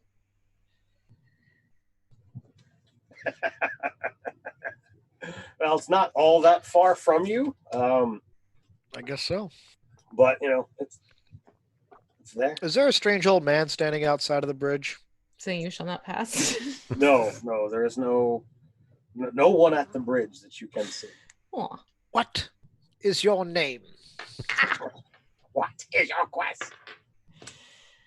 to get the hell out of here. Let's go. All right. To the bridge. To the bridge. Yeah. Rarik's gonna go wherever you go because this is not a place he likes. Okay. Bramble is also going to quickly do some cure wounds on herself. Yeah. Anybody else injured? Not looking to, Oh, I took some slight damage. I mean, because Omen can lay on hands. Oh, sweet! I got an 8, which means I got like full health back. I like that the cleric's like, hey, you need any healing? The paladin can help you out. Yeah. To be fair, Omen is there. I think there's a point where Rarik just looks over and suddenly notices. He goes, "Oh, wait!" Boom, pulls a arrow out of his arm. I guess I did get hurt a little bit. So how much are you down? I'm only down 8 points total. Alright, well then Omen will cure it. I'm back up to full health as long as I don't scroll back down with my mouse. Alvarez was kind of getting a little bit excited about walking over to Rarik, and then Omen stepped in of him and healed Rarik instead, and Alvarez has a disappointed look on his face. You guys notice that Unmade is in the chat? Yeah. Mhm. How you doing, Mike? That's Mike. So, you guys tend to your wounds, pull yourself I together. lick my wounds. Is that how Bramble heals? The getting. To the bridge. So you walk over to the bridge. You have to get really close to the lava in order to get to the bridge on this side, and it's markedly uncomfortable getting that close to running lava. Go ahead and make a Constitution save for me. All of us, yes. Oh yeah, yep. I don't know what Omen's bonus is, so I'm gonna assume it's a 3 for tonight. Okay. Add 3 to your rolls here. You got a 14. Is that with Add 3 to bonus? our rolls? Is that what? Is that with Omen's bonus? Oh, and the bonus? So then that's, what did I just say, 14? So 17. We're I assuming don't know she's what- doing her aura. Yeah. Okay. Wait, we all get the bonus? If you're within 10 feet of her. Well, Rarik's always within 10 feet. I was going So, to say, that's a given with Bramble. so that's gonna make it a 14 for me. And 11 for me, because Alvarez is probably complaining about how hot it is. All right. So, the 5 points of fire damage for those who got under a 15. It Thank you, Omen. begins to absorb the water out of your body faster than you're willing to let it go. Is But this as you, go ahead. is this bridge like a little bridge, a big bridge? It's a big bridge. It's 10 foot wide by like 40 foot across. I'm assuming it's not a wooden bridge because No, it's So- made of stone. I just imagine as we get closer and closer, I'm doing the hot foot. Ow, ow, ow, ah, and I'm just gonna as I start, my feet start burning. Don't like these. I don't like these. I don't like these. And I'm gonna take off running across the bridge. All right. So then you are the first one across. And very similar to the new version of Faith that you saw right before you were sent on this lovely little vacation. Seated on a raised dais about 50 feet away, you gather about 8, maybe 9 foot tall, red skin, shirtless, large wings, large horns. Oh, let's make it easy. It looks like that guy. Oh, hello. Brambles is quite intrigued. He sits back. If you've seen the episode 1 where Samuel L. Jackson is all chilling back in the Jedi Council, that's what this guy looks like. He seems completely at ease as a smaller version, maybe 2 foot tall, squirrelier face, seems impatient and unable to just sit still as it climbs about on his shoulder onto the top of this stone throne or chair. But it looks, greedily or hungrily at you as you step off the bridge. In direct in direct line of sight as you cross this bridge, there appears to be heavily carved into the solid stone floor a demonic sigil that's a good 10-15 foot across. As you look past him on the other side of this dais, there is a matching symbol.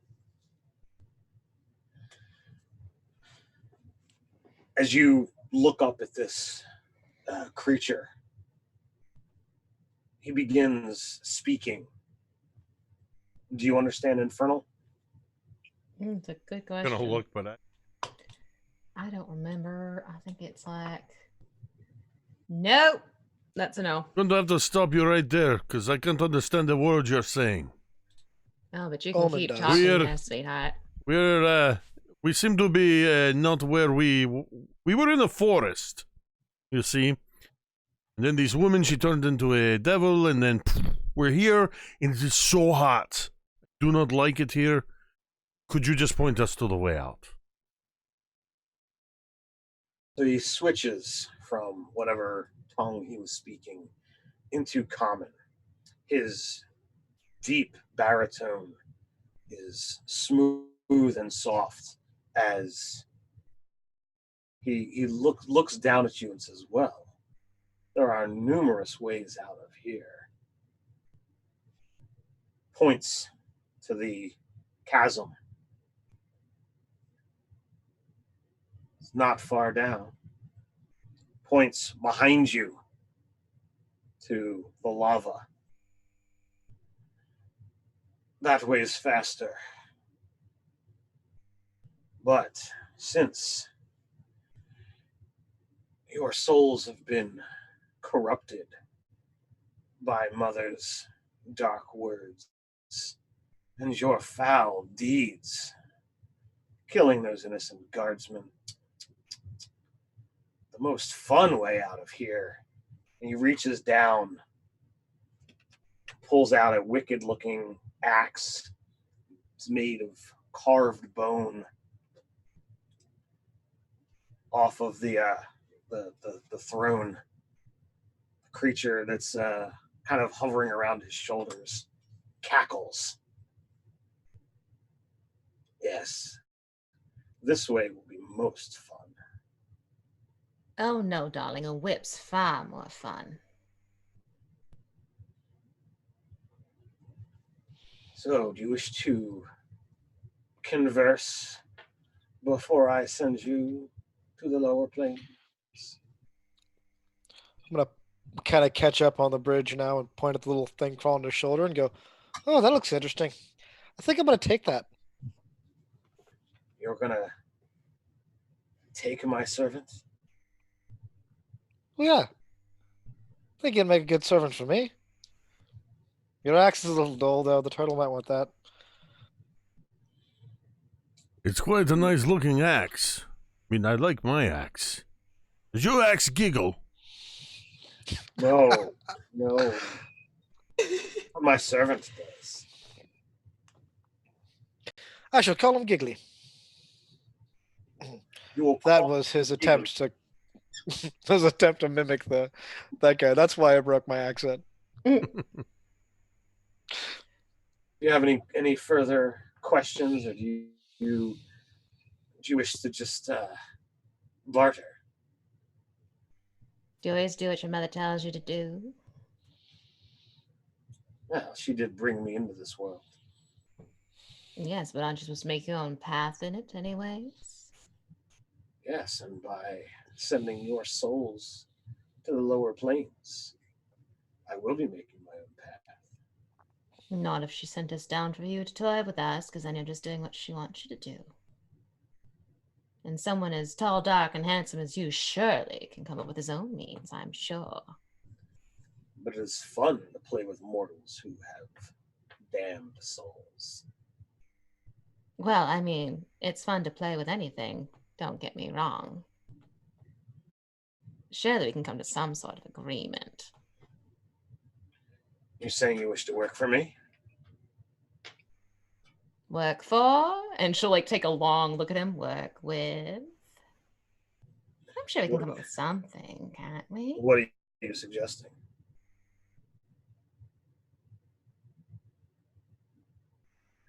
She'll kind of like look over to the other two, like, suggestions. She's totally like she's like the cat who's like trying to catch the red dot and like maybe like thinks they got it. I lean over to Bramble. We're going to try to deal with this guy? Are we going to kill this guy and take his stuff? Or are you hitting on him? I'm not sure what is happening here. Maybe a little bit of all of it.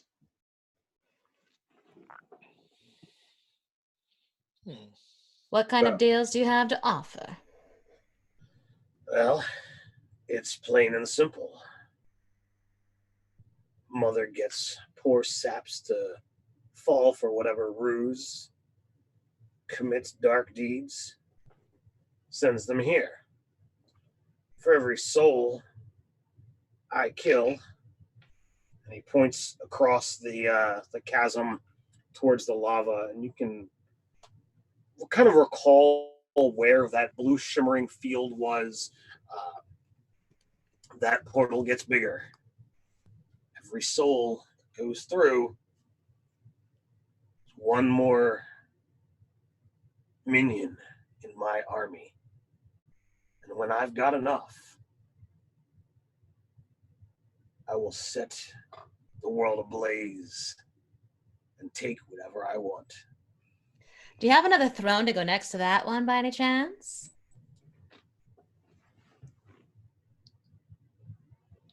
Why is that? No, you're speaking my language. Set the world aflame, I have a thing for fire. You want to set the whole world afire? Couldn't hurt. Look, I'm not here to criticize, but your whole I'm losing my fucking accent. Sorry, guys. No.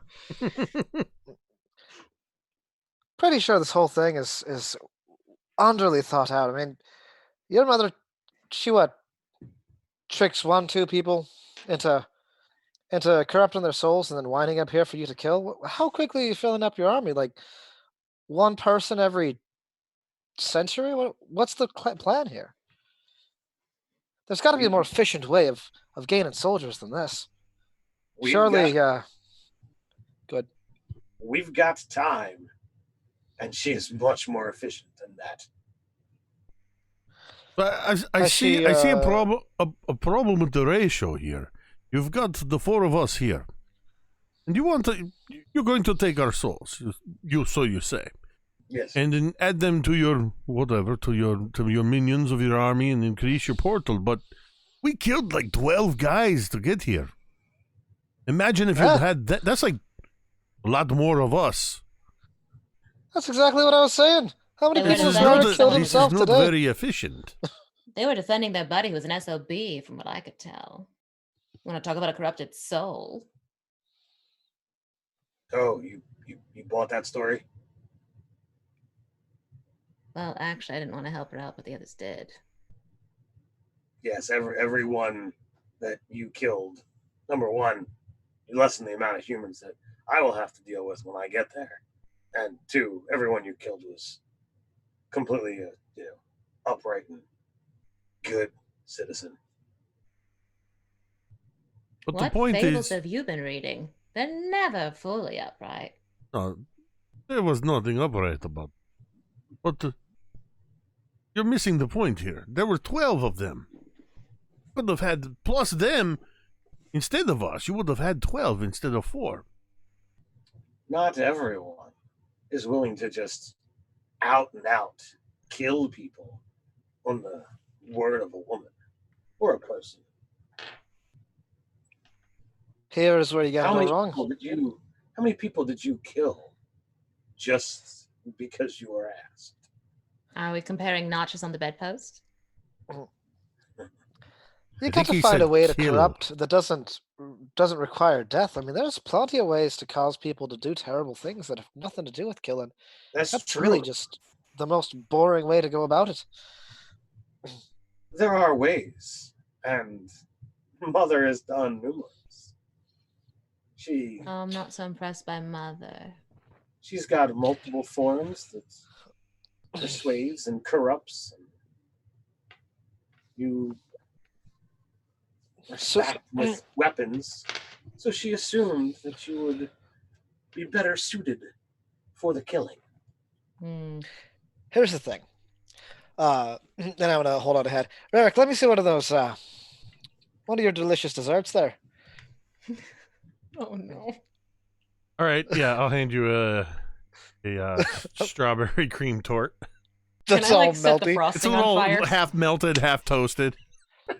So think about it. You create something like this, something lovely. Maybe you add a little extra something in there to make everyone just fiend for it, right? And their mouths are watering. They can't get enough.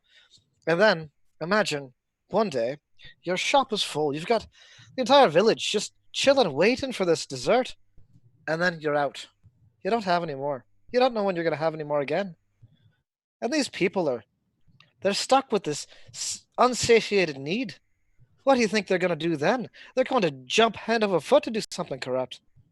Then you've taken an entire town. Now you wait for them all to die and, deal with the sins of that. So you're just looking to give me more ideas? This is what I'm trying. Or are you looking to go into negotiations here? We really are chaotic, aren't we? This is his negotiation. That these are the kinds of things, yeah. These are the kinds of things we can provide for you. That out of the box sort of thinking that, no offense, but you infernal types just can't manage. Well, you have offered up some suggestions, but your ways don't sound as fun. It's not about fun, it's about numbers. Yes, but it's got to be fun, or why do it? Well, what Don't makes get me it wrong. fun? So he looks to you, Bramble. Don't get me wrong.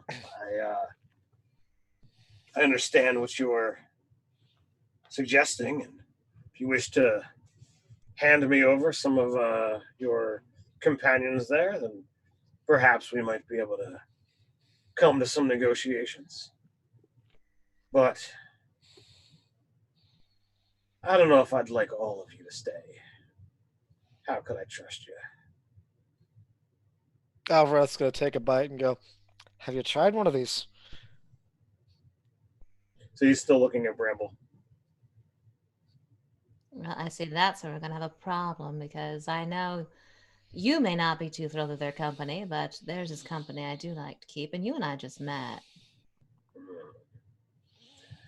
Though you are an intriguing type, I will say. Well, then I dare say that we are at an impasse. Oh, what about a little test run?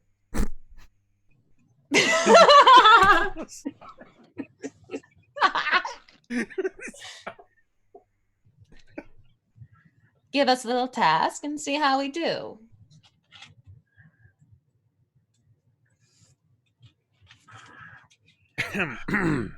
What are you thinking, Turtle? I was thinking. He's a dwarf. Sorry, my axe and I were just laughing about this. If I say dwarf, I'm gonna flip to Cantriel. I can't go there. I was thinking maybe he is not your type. Seems to have a bit of an Oedipal complex. Your name Oedipus by chance? My name is Abaddon. It's very That's very close close. to Oedipus. I was gonna say. It's got a bit of an Abaddon complex. You are wielding my father's axe. But this axe? This axe right here belonged to your father. Yes. Well, now see, clearly we were fated to meet. Your father was a 7-year-old boy. Oh, Jesus Christ. No, that would be my half-brother. Really confused now. Do you wish the lesson, then? You said all listen or a close. lesson? Lesson. You care for history? I'm all for a good story. Well, the unnamed Smith, as you know him by, wished to gain a reputation. To him, his craft was much more important than anything else he did upon your mortal world. So he sought powers to improve his abilities, which wound up leading him down dark and twisted roads. My mother came to him and offered power, and he hungrily accepted.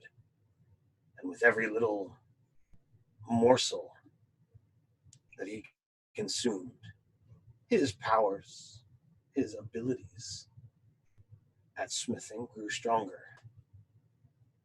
The blades and things that he crafted will sing stories for generations to come.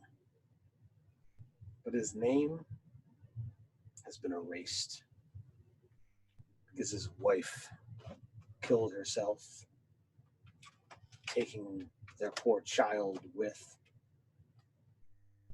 That child that craved his father's attentions so much that he refused to pass from this world and clung to his father's last creation, that which you carry. But before the smith was done from this world, before his soul was tormented, ripped from his body and sent to the lower planes, my mother used him to bring me into this world.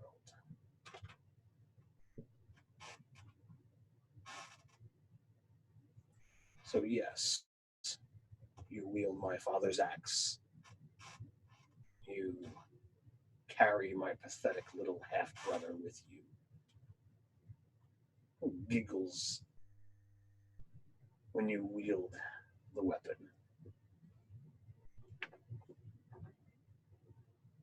Two questions. One, what was your half-brother's name? I never cared to learn it. I will ask him myself next time I see him. Two, this whole story that you just told us seems like a bit of a cautionary tale, yes? Seems a bit of what? A cautionary tale. No, it was just a tale. Do you have one, by the way? A tale? She starts like waving hers around behind her. He turns around and, sure enough, from his back, he's got a, long red tail that kind of ends with a bit of a forked point. See, something else in common. Alvarez takes a look around the group. He kind of looks at his own behind. If you happen to look at the back of Ririk, you would see a very tiny turtle tail. Yep. Everyone else has a tail with him. Oh yeah, because Omen's a teeth. That's why I was asking if he had a tail. We all have tails, pretty much. So what you're saying is we should, kick Alvareth out and bring in Abaddon. Is that what I'm hearing? That seems to be the deal we're making. No. Alvareth is like, all right, I see where this is going. Starts to make his way towards the lava. Wait. No. That's not happening. So what I was getting at before everybody started flashing their tails around is I see in your story is that your mother is a very manipulative person who seems to do whatever it takes, including consuming her own family, in order to get what she wants. Do you not think she is doing this? Using you down here, keeping you down here. Here's a little soul here, here's a little soul there. One day you'll get an army and you'll waylace to the world. Meanwhile, she's up there, she's doing what she's doing. Don't you want more? We are close. I don't imagine. doubt that. You're clearly not familiar with the Oedipal story. No. We are close to having the portal large enough to fully open. A few more moons, and I will be ready to ascend. I could leave here and go up above. We are still on your world. We're just further down where it's... We have no problem rising the occasion, you're saying. Yes. Prove it. Let's see this power of yours. You wish me to just show you how to get out? You think I'm that foolish? No, I want to see who we're getting to a deal with. You've seen what we can do. Fair is fair.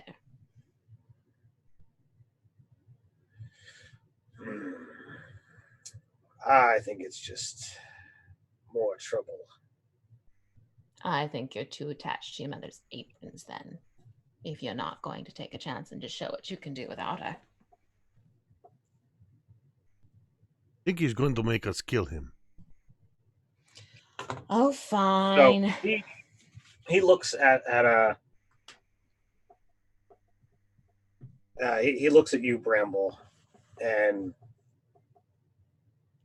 he looks like he's thinking it over, like he's pondering your words. And as you're kind of getting a sense, his eyes kind of mirror what you've done numerous times when they go wide, and you feel yourself locked gaze with him for just a moment. I need you to make a wisdom saving throw. Okay. Does she get the bonus from No. What's her name? Omen. So this is wisdom? Yes. Okay. He'll come back here. Ooh, okay, that's a 21. All right. So you feel the intense heat around you, and for the briefest of moments, you feel his will push down on you, and without words, you can feel that he's compelling you towards turning on your allies, and that connection that you have with them. You've stated, blatantly that you care more for them than you do, this new stranger, And and we only just met. you use that as a sword to break his will. This all happens in fractions of a second, but you feel that he is definitely used a power on you.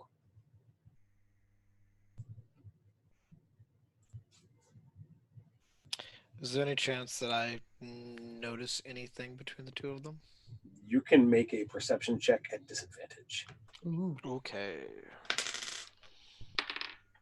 Well, that would be 17. 17. So you have an inkling that something magical transpired between the two of them. Either Also that or they're making googly eyes at each other. Your call. Well, Which I is also what felt when the something feeling. magical happens. What? I also felt the feeling when I was in the room with Faith when I made the comment about her killing the guard, and then after that she did the whole succubusy thingy, and I kind of put two and two together. There you So I'm gonna start casting guidance on Brand. go. Okay, let's go ahead and roll initiative then. Okay. All right. Ooh, my initiative streak is wonderful. I'm gonna switch to this set of dice. Hold on. Dice set change. Don't laugh. Oh, initiative nuts. Neither You is guys were mine. doing all this talkie in Zoom, and I haven't seen any of it. The chitty chat. I Chitty got a chat. 9. Oop, sorry. There's a 9. 5. 5. That's just because I have no idea what's happening between Bramble and Oedipus. 7. And I just can't roll initiative or shit. Oh, and here when you said it, I thought you were like, "Yeah, I'm there this time," but you still got higher than the turtle. So Yep. Which I don't know if you saw my note, and for those that may have been wondering in chat, I don't get the boost to speed until 5th level. Okay. Yeah, I saw that. My barbarian went straight to 5th level, so I was unaware exactly where that came in. So you break the effect that he was trying to get on you,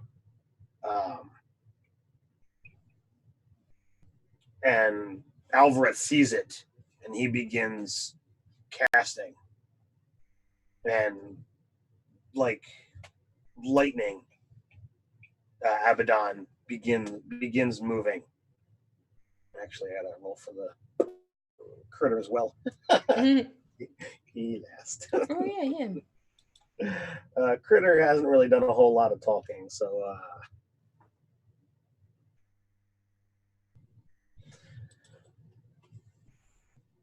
those wide eyes of Abaddon, you break this mental enchantment, and the eyes stay big, but as opposed to leveling this continued power, they alight with fire and shoot out at Bramble and Alvarez. As I'm moving to Bramble to touch her. Bramble, that's a 17. Alvarez, that's a 10. Okay. So 6. 11 points of fire damage to you, Bramble. Okay. And then you're up. Oh. I could see Bramble being almost kind of like, while slightly annoyed, her fur is singed. But you like fire. That's just it. It's not her fire. It's someone else's fire. Let me see here. I'm going to sneer back at him, and let's do a little bit of scorching ray. You want to play with fire? Let's play with fire, sweetie. And let's see here. So I have to make a spread attack, and that's going to be, should it hit, it is 3 rays of fire hurling all at him. It's each ray is 2d6 fire damage. Oh, there we go. All right, so let me get my d6s pulled together. Sure, My sure. little babies. And... holy shit, I just got a crit. I got a 20 on it. Okay. All right, so how do you do that with the spell attack? Does it matter or no? Just roll Well, spell attacks are too powerful to just automatically maximize. So you can either double the value of the dice or roll the dice again, your choice. We'll double the value of the dice, but let me just I'm not mathing this late at night, so I need my calculator. That's fine. So that's going to be, let me see here.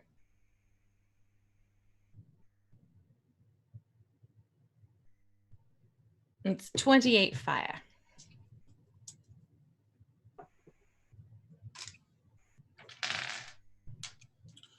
All right. As a creature that's living near lava and descended from a creature of the lower planes, it's not too far of a leap to see that the fire does not burn him as much as you would like. So she knows it's going to happen. She literally wanted to throw fire back at him. Sure. After Bramble is Alberth. All right. Well, I have made my move, and it ended up with touching Bramble on the shoulder and saying to her, "May the force be with you." And also with you. And you now have guidance. And then with my left hand, I'm going to make this sort of hurling motion as though I'm throwing something, and a hammer of lightning appears and swirls toward that little person with whom A little he creature likes. or No. the big guy? The big guy. I forgot his name. Abaddon. Abaddon, that's the one. Yeah, and let's see. I'm trying to figure out if I need to. It's spiritual weapon. I'm just trying to figure out if I get to attack him the first turn I cast it, because it's a bonus action. Yeah, I believe it gets to attack as part of the action. Yep. When you cast the spell, make an attack, a melee weapon attack. I critically failed that. Oh. I'm going to use my inspiration. There you go. I rolled better, but not great. That's 15 in total. AC 15 will hit. Okay, cool. And this just does magical bludgeoning damage, correct? It does. I believe it's. Oh, I don't. Are you doing spiritual weapon? Oh, it does. It does force damage. Okay. Yeah, and it is. Where's my damage modifier? All right, it's 6 damage. 6 damage. Mm-hmm. That brings us to Rick. I look at my axe and I say, "Let's go, little brother." And going to bonus action rage, of course. And I'm going to attack Abaddon recklessly. Great weapon master.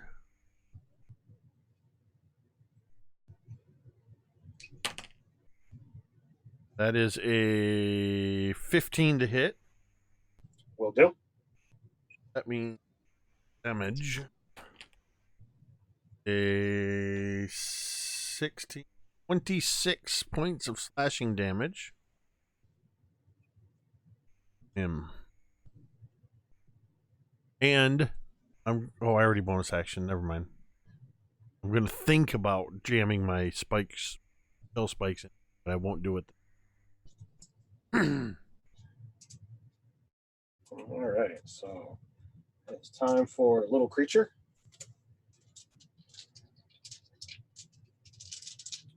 Let's see here, right.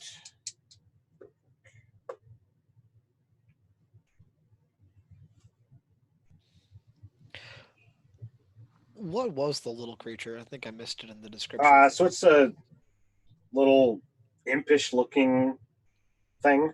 Okay. It's small. It's a fiend that's got a long forked tail. It's got a small little spear in its hands. That definitely looks like that typical devil's fork. Mm-hmm. Does he have a cute little goatee? No, he does not. When I capture him, I'm gonna find a permanent marker. You're gonna find him.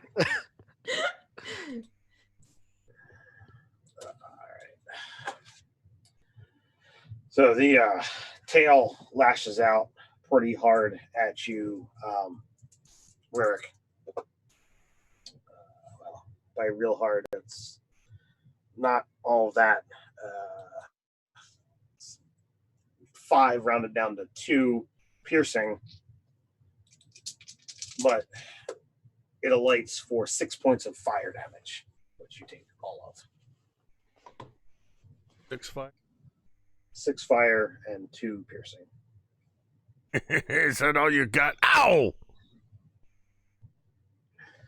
Why is everything so burny in here?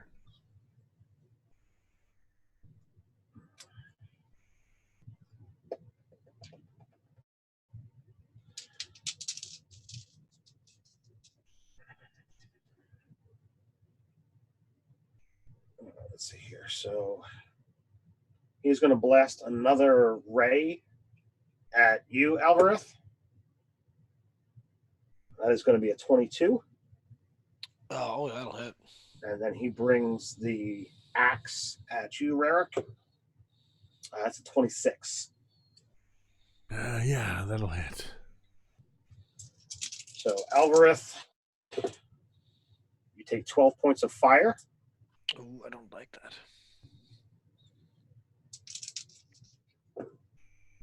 Ooh, max damage. So it's 12 points rounded down to 6 for the axe, and then an additional 6 fire onto to you, Rarick.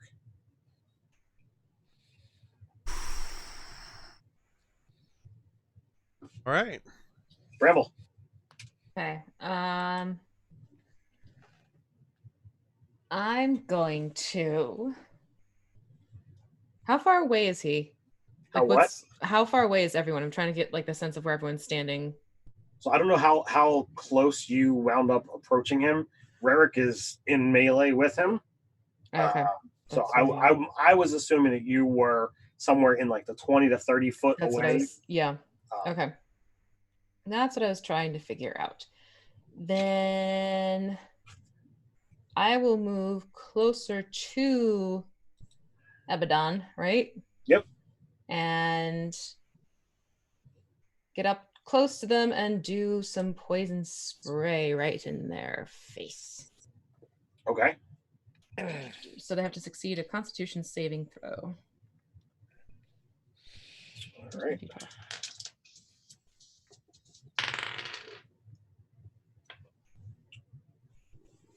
All right. I'm confident I beat your DC. I got a 23. Oh, yeah, you did.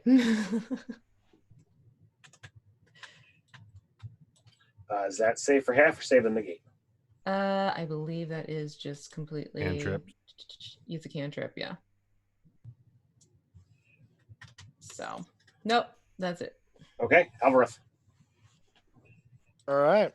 Well, I'm going to look at Abaddon and then say in deep speech, by the dark powers of lightning, your mother was a hamster and your father smelt of elderberry.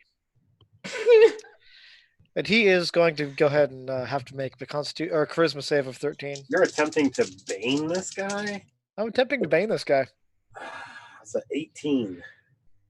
Damn it. Okay.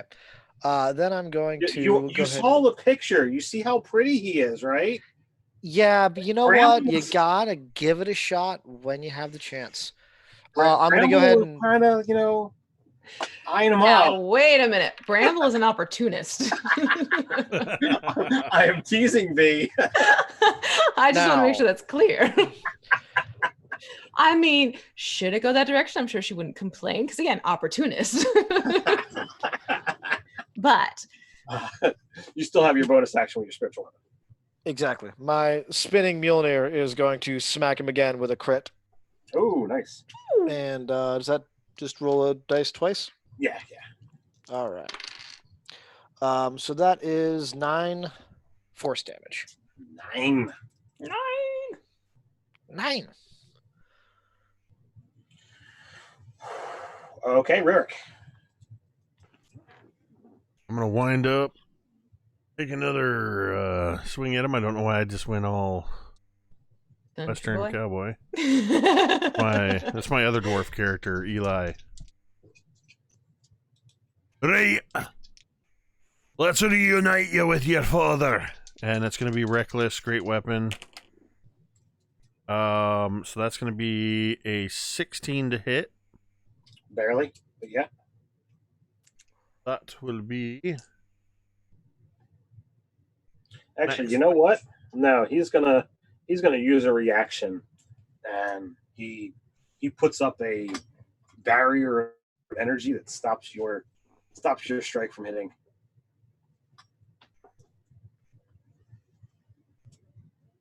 All right.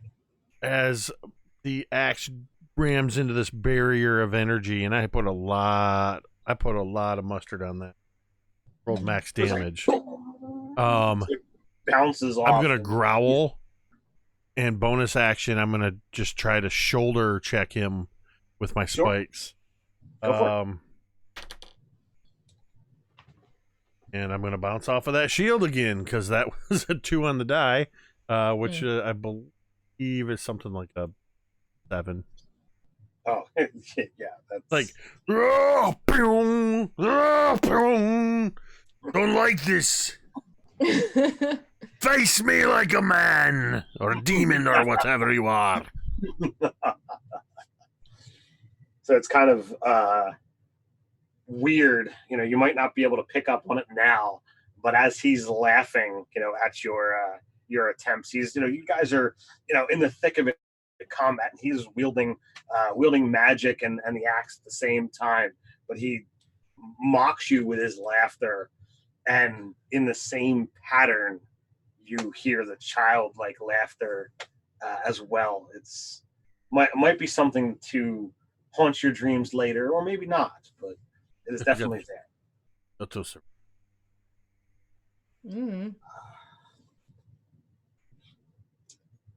That's all I got.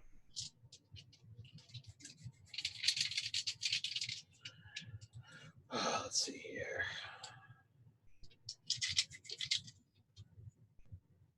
So the little creature, kind of closes the distance, and comes at you, Bramble.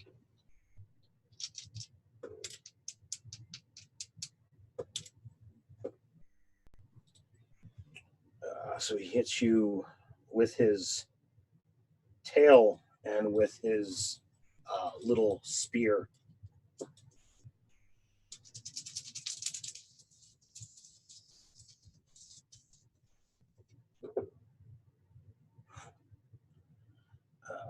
You don't have any resistances, right? Mm-mm. So you take a total of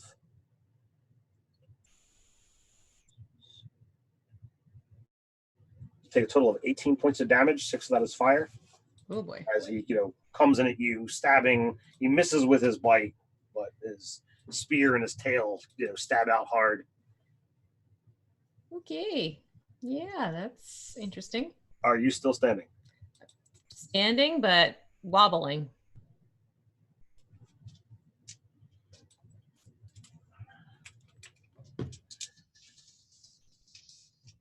So Abaddon looks down at the barbarian who isn't really putting on a defense at the moment, and he comes in at him with 2 strikes with the axe, and both solidly land, both over a 20 to hit.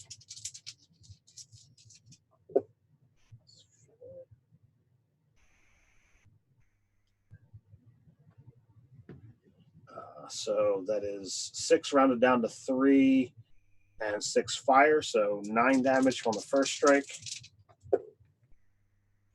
And 7 rounded down to 3 and 2 fire, so 5 on the second strike. So a total of 14. Indeed, sir.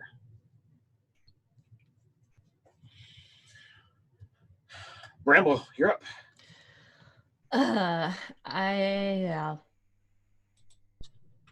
I'm going to do cure wounds on myself at 2nd level, and just sort of like you just see her sort of like almost like she's rubbing her temples, and do some quick cure wounds on self for sure, because it's not good. Please roll. Is that all you're doing? Well, I mean, I could summon my Snarf, but he's all fire. Ah, hell, we'll summon Snarf. Okay. But that's all I can do. All right, Alvarez. Snarf. Snarf. I'll standing next to Bramble and seeing the little demon guy attack her, I'll say, "Don't worry, I got him." I'm gonna grab my blanket out of my pack and just try to wrap this thing up in my blanket and hold it closed. So I suppose I'm grappling him. Okay. So let's go ahead and make opposed checks. This is wonderful because I have some massive strength. Hmm. Rolled a 3. Or I got a 3 in total. I got a 19. So you attempt to grab this guy, and whatever blanket, shirt, whatever it is that you try to grab him in, he just kind of burns right through. And I also rolled a total of 8 with my attack with my hammer, so I'm probably missed on that. Yeah, regardless of whether you were aiming at little dude or big dude. 8. I was going for big dude, but yep. That was a useless turn, kind of. Ririk. For those last couple hits, I sort of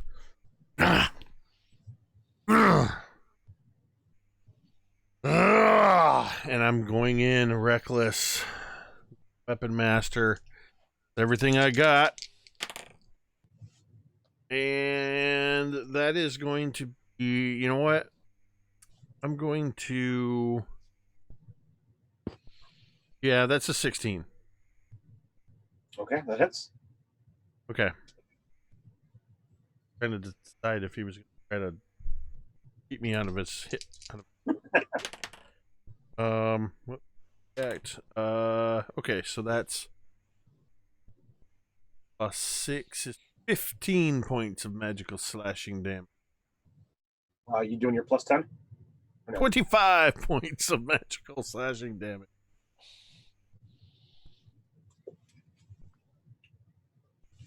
And bonus action, shoulder check. Okay. Dang it. Still learning how to use these spikes. That's a 10. 10 is going to miss. So You thought I was going to hit you with those. Soon enough. So the little creature is going to go after Bramble again. That's not good for you. Finally hit with the bite.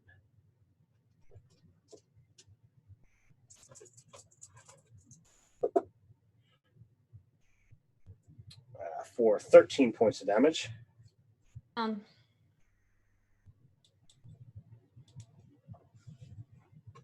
you say I said I'm down. So you Oh, see you're Bramble. down. Yeah, Bramble. All I heard was collapses. too. I'm down. Yeah, that's what I heard too. Yep. So the the little creature bites into Pyro Kitty, and she thumps over, and he just starts clapping as you drop. How stalwart do you look, Rarick? You're asking me how many hit points I have? Yeah, roughly condition. Remember when you used to play Doom, and they're in the little heads-up display at the bottom, the Doom guy, as he took more and more damage, he got bloodier and bloodier and bloodier until eventually he could barely see through his eyes, and he was almost all blood. Yeah, that's Rarick right now. All right. So let's see here. That's not as good. Be really helpful to have a paladin with healing abilities right now. Well, I mean, Omen is technically there. I know. So Abaddon is looking in very worse for wear.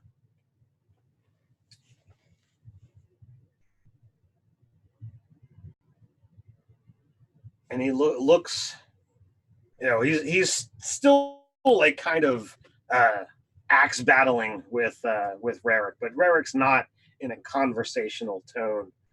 So he looks to you, Alvarez, sidelong at Bramble. He's like, well,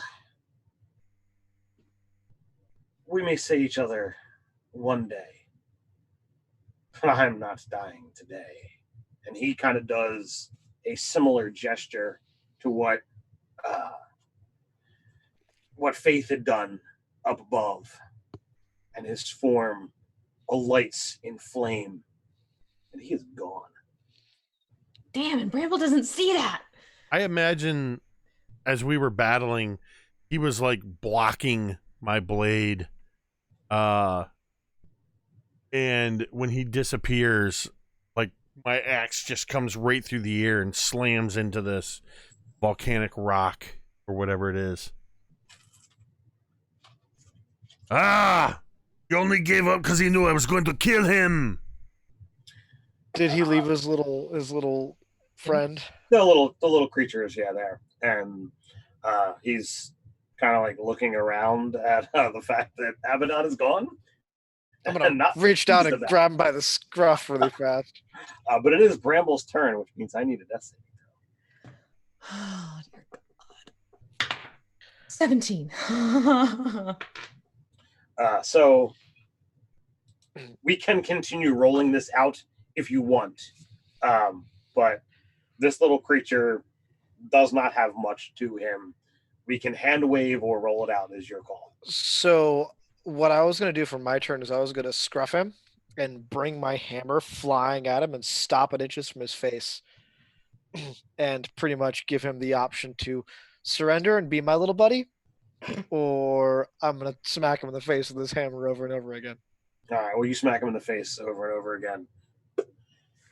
He doesn't surrender? He does not surrender. He is a fiend. They die and go back to the lower planes where he'll go meet up with his boss. Why would Do I have a bag of holding? You do not. I don't think so. Oh, I can't remember if I got one in this game or not. Ted's like, not this time. Not this time. I kind of want to smack him with the thing until he's almost dead, and then just like tie him up and carry him with me. Oh, Jesus. Just to remind him. Well, I guess I don't know how much my character knows of fiends, and if he would know, he'd go back to the lower planes. Make an Arcana check. Well, hi. All right, let's do it. I critted that. All right, so then yes, you would know that information. Okay. So then I'll hit him a few times with the hammer, and I'll get really low, and I'll say, I do know that if I kill you, you're just going to go back to your home and find your master later on. So I think I'll just keep you close to death. And you'll become my little buddy anyway. So what's it going to be? Are you going to help me for real, or are you going to be forced to do it on pain of pain? Pain's nothing new. I can slit your throat while you're asleep. You can try. I'll force you to kill me eventually. We'll see how this goes. I'm gonna grab a rope and little mini hog tie him. So his legs and arms and feet and tail are all tied behind him. In all of this, Omen comes over and gets Bramble back on her feet. Yay. I was not going to let that just... Bramble, you would find as Omen brings you to your feet, you see Rarick sort of crouching over you. Are you all right? I'm okay. Here, Did you give... eat this. And I give you a strawberry cream tort. Slightly melted, slightly toasted. Lord. And I did modify them in my description to Strawberry cream tort toasted. God, too funny. Actually, if I give Bramble one, I just got to double check. Giving Bramble one. Is that the last one? No, I still No? have 4 left. I bought a baker's dozen. Oh dear God. I'm like You counted the one you gave me, right? Yeah, I counted the yep. Okay. I keep track of my cream tort. Remember, Rarik's background is cook. Yeah, that's true. Studious. I'm like baker's dozen. Jester with her donuts in her Right? bag, in her haversack. Dad, how much was the healing from Omen? I mean, we're getting ready to wrap this up. Oh, I mean, okay. So just bring it back. Okay, She gave you 8 before, so I mean, she'll give you 10 now. cool. I think that still gives her a couple points if something arises. Okay. You slip, fall. Well, you slip and fall in the lava. There's no oops. We're off a couple hit points. Goodbye. There's no little bit of lava damage.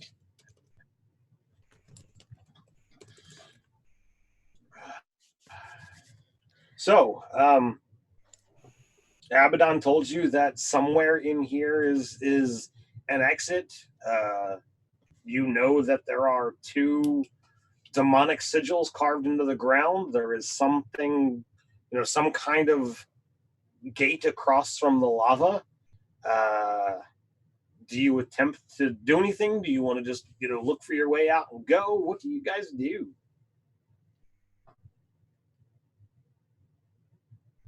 I'm looking for the way out.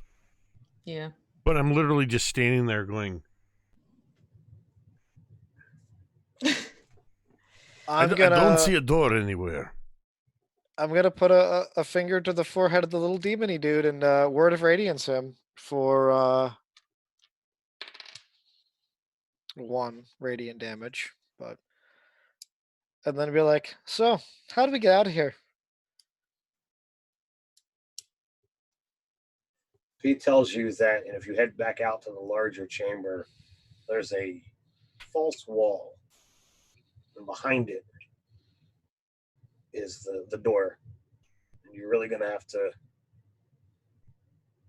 put your strength into it.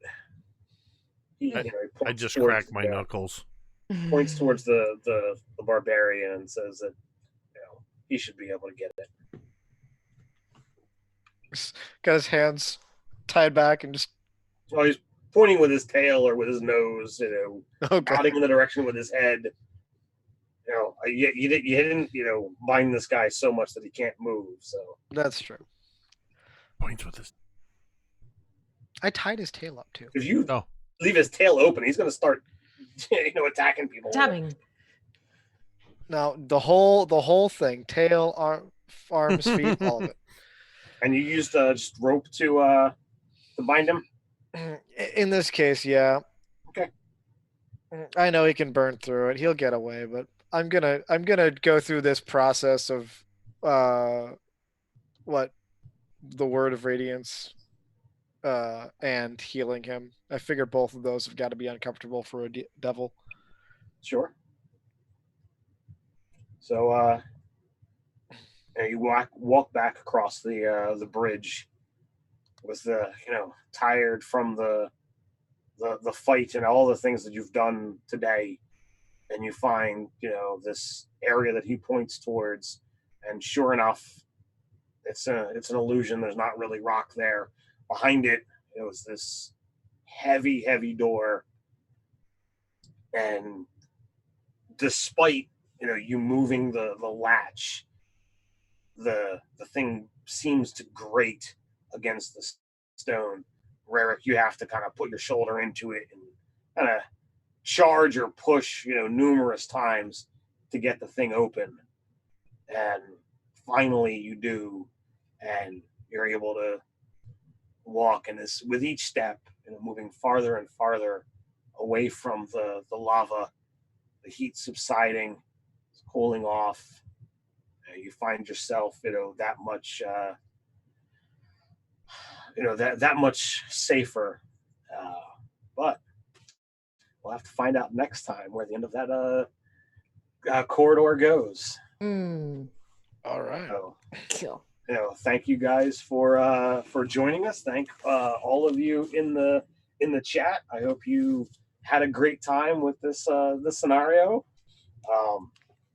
I had to think on my feet with all of the attempts at persuasion. Had this been my regular game, I might have just been like, all right, let's see where this goes. But I kind of have a little bit of structured material, so I'm like, all right, how do we play this? How do we move? So somewhere out there's got to be an alternate timeline where we fracture from here and decide what happens if Chaos Crew sided with Abaddon. I mean, hey. So as always, if you came in late and missed the introductions, all of the links to all of the great player-related stuff is down below if you want to see them on YouTube or Twitch or what have you. Megan's not here, but her link to her books on Amazon are down there, as is the link to rpgcrate.com if you want to get this kind of cool stuff like these monster cards with great artwork and all the stats on the other side, which is new to season 4. We've also got these cool material that I run and heavily modify to kind of fit into the time frame that we typically play. There's a lot more material here, much more encounters. There's a lot of lore, specifically with the first part of the adventure. There were 3 different ways that you could have faced the succubus. Either for What's a succubus? I freaking knew it! Yeah, you guys all figured it out. It was all over the chat. You guys knew it. So there was either Jewel the Barmaid, Faith the Maiden, or Fortuna the Fortune Teller. And I felt that, Faith the Maiden would be a little bit more fun to play. But all of it led to the point where you get to the cabin. All of the, succubus in her forms is trying to corrupt you to put you down into, this whole plot line with her son and kill you and shove you into the portal. But, the adventurers survive yet again. Why is the DM always got to lose these things? I kid. So if you want to get access to this or the expanded material that is on these things, the link to their Patreon account is also down there. So thanks to RPG Crate. Thanks to all of you wonderful players. If you want to get access, Nerdarchy RPG Crate will get you a discount on your first month subscription. There's always a blast doing these things. And, until next time, stay nerdy. Stay nerdy. Bye. Dirty.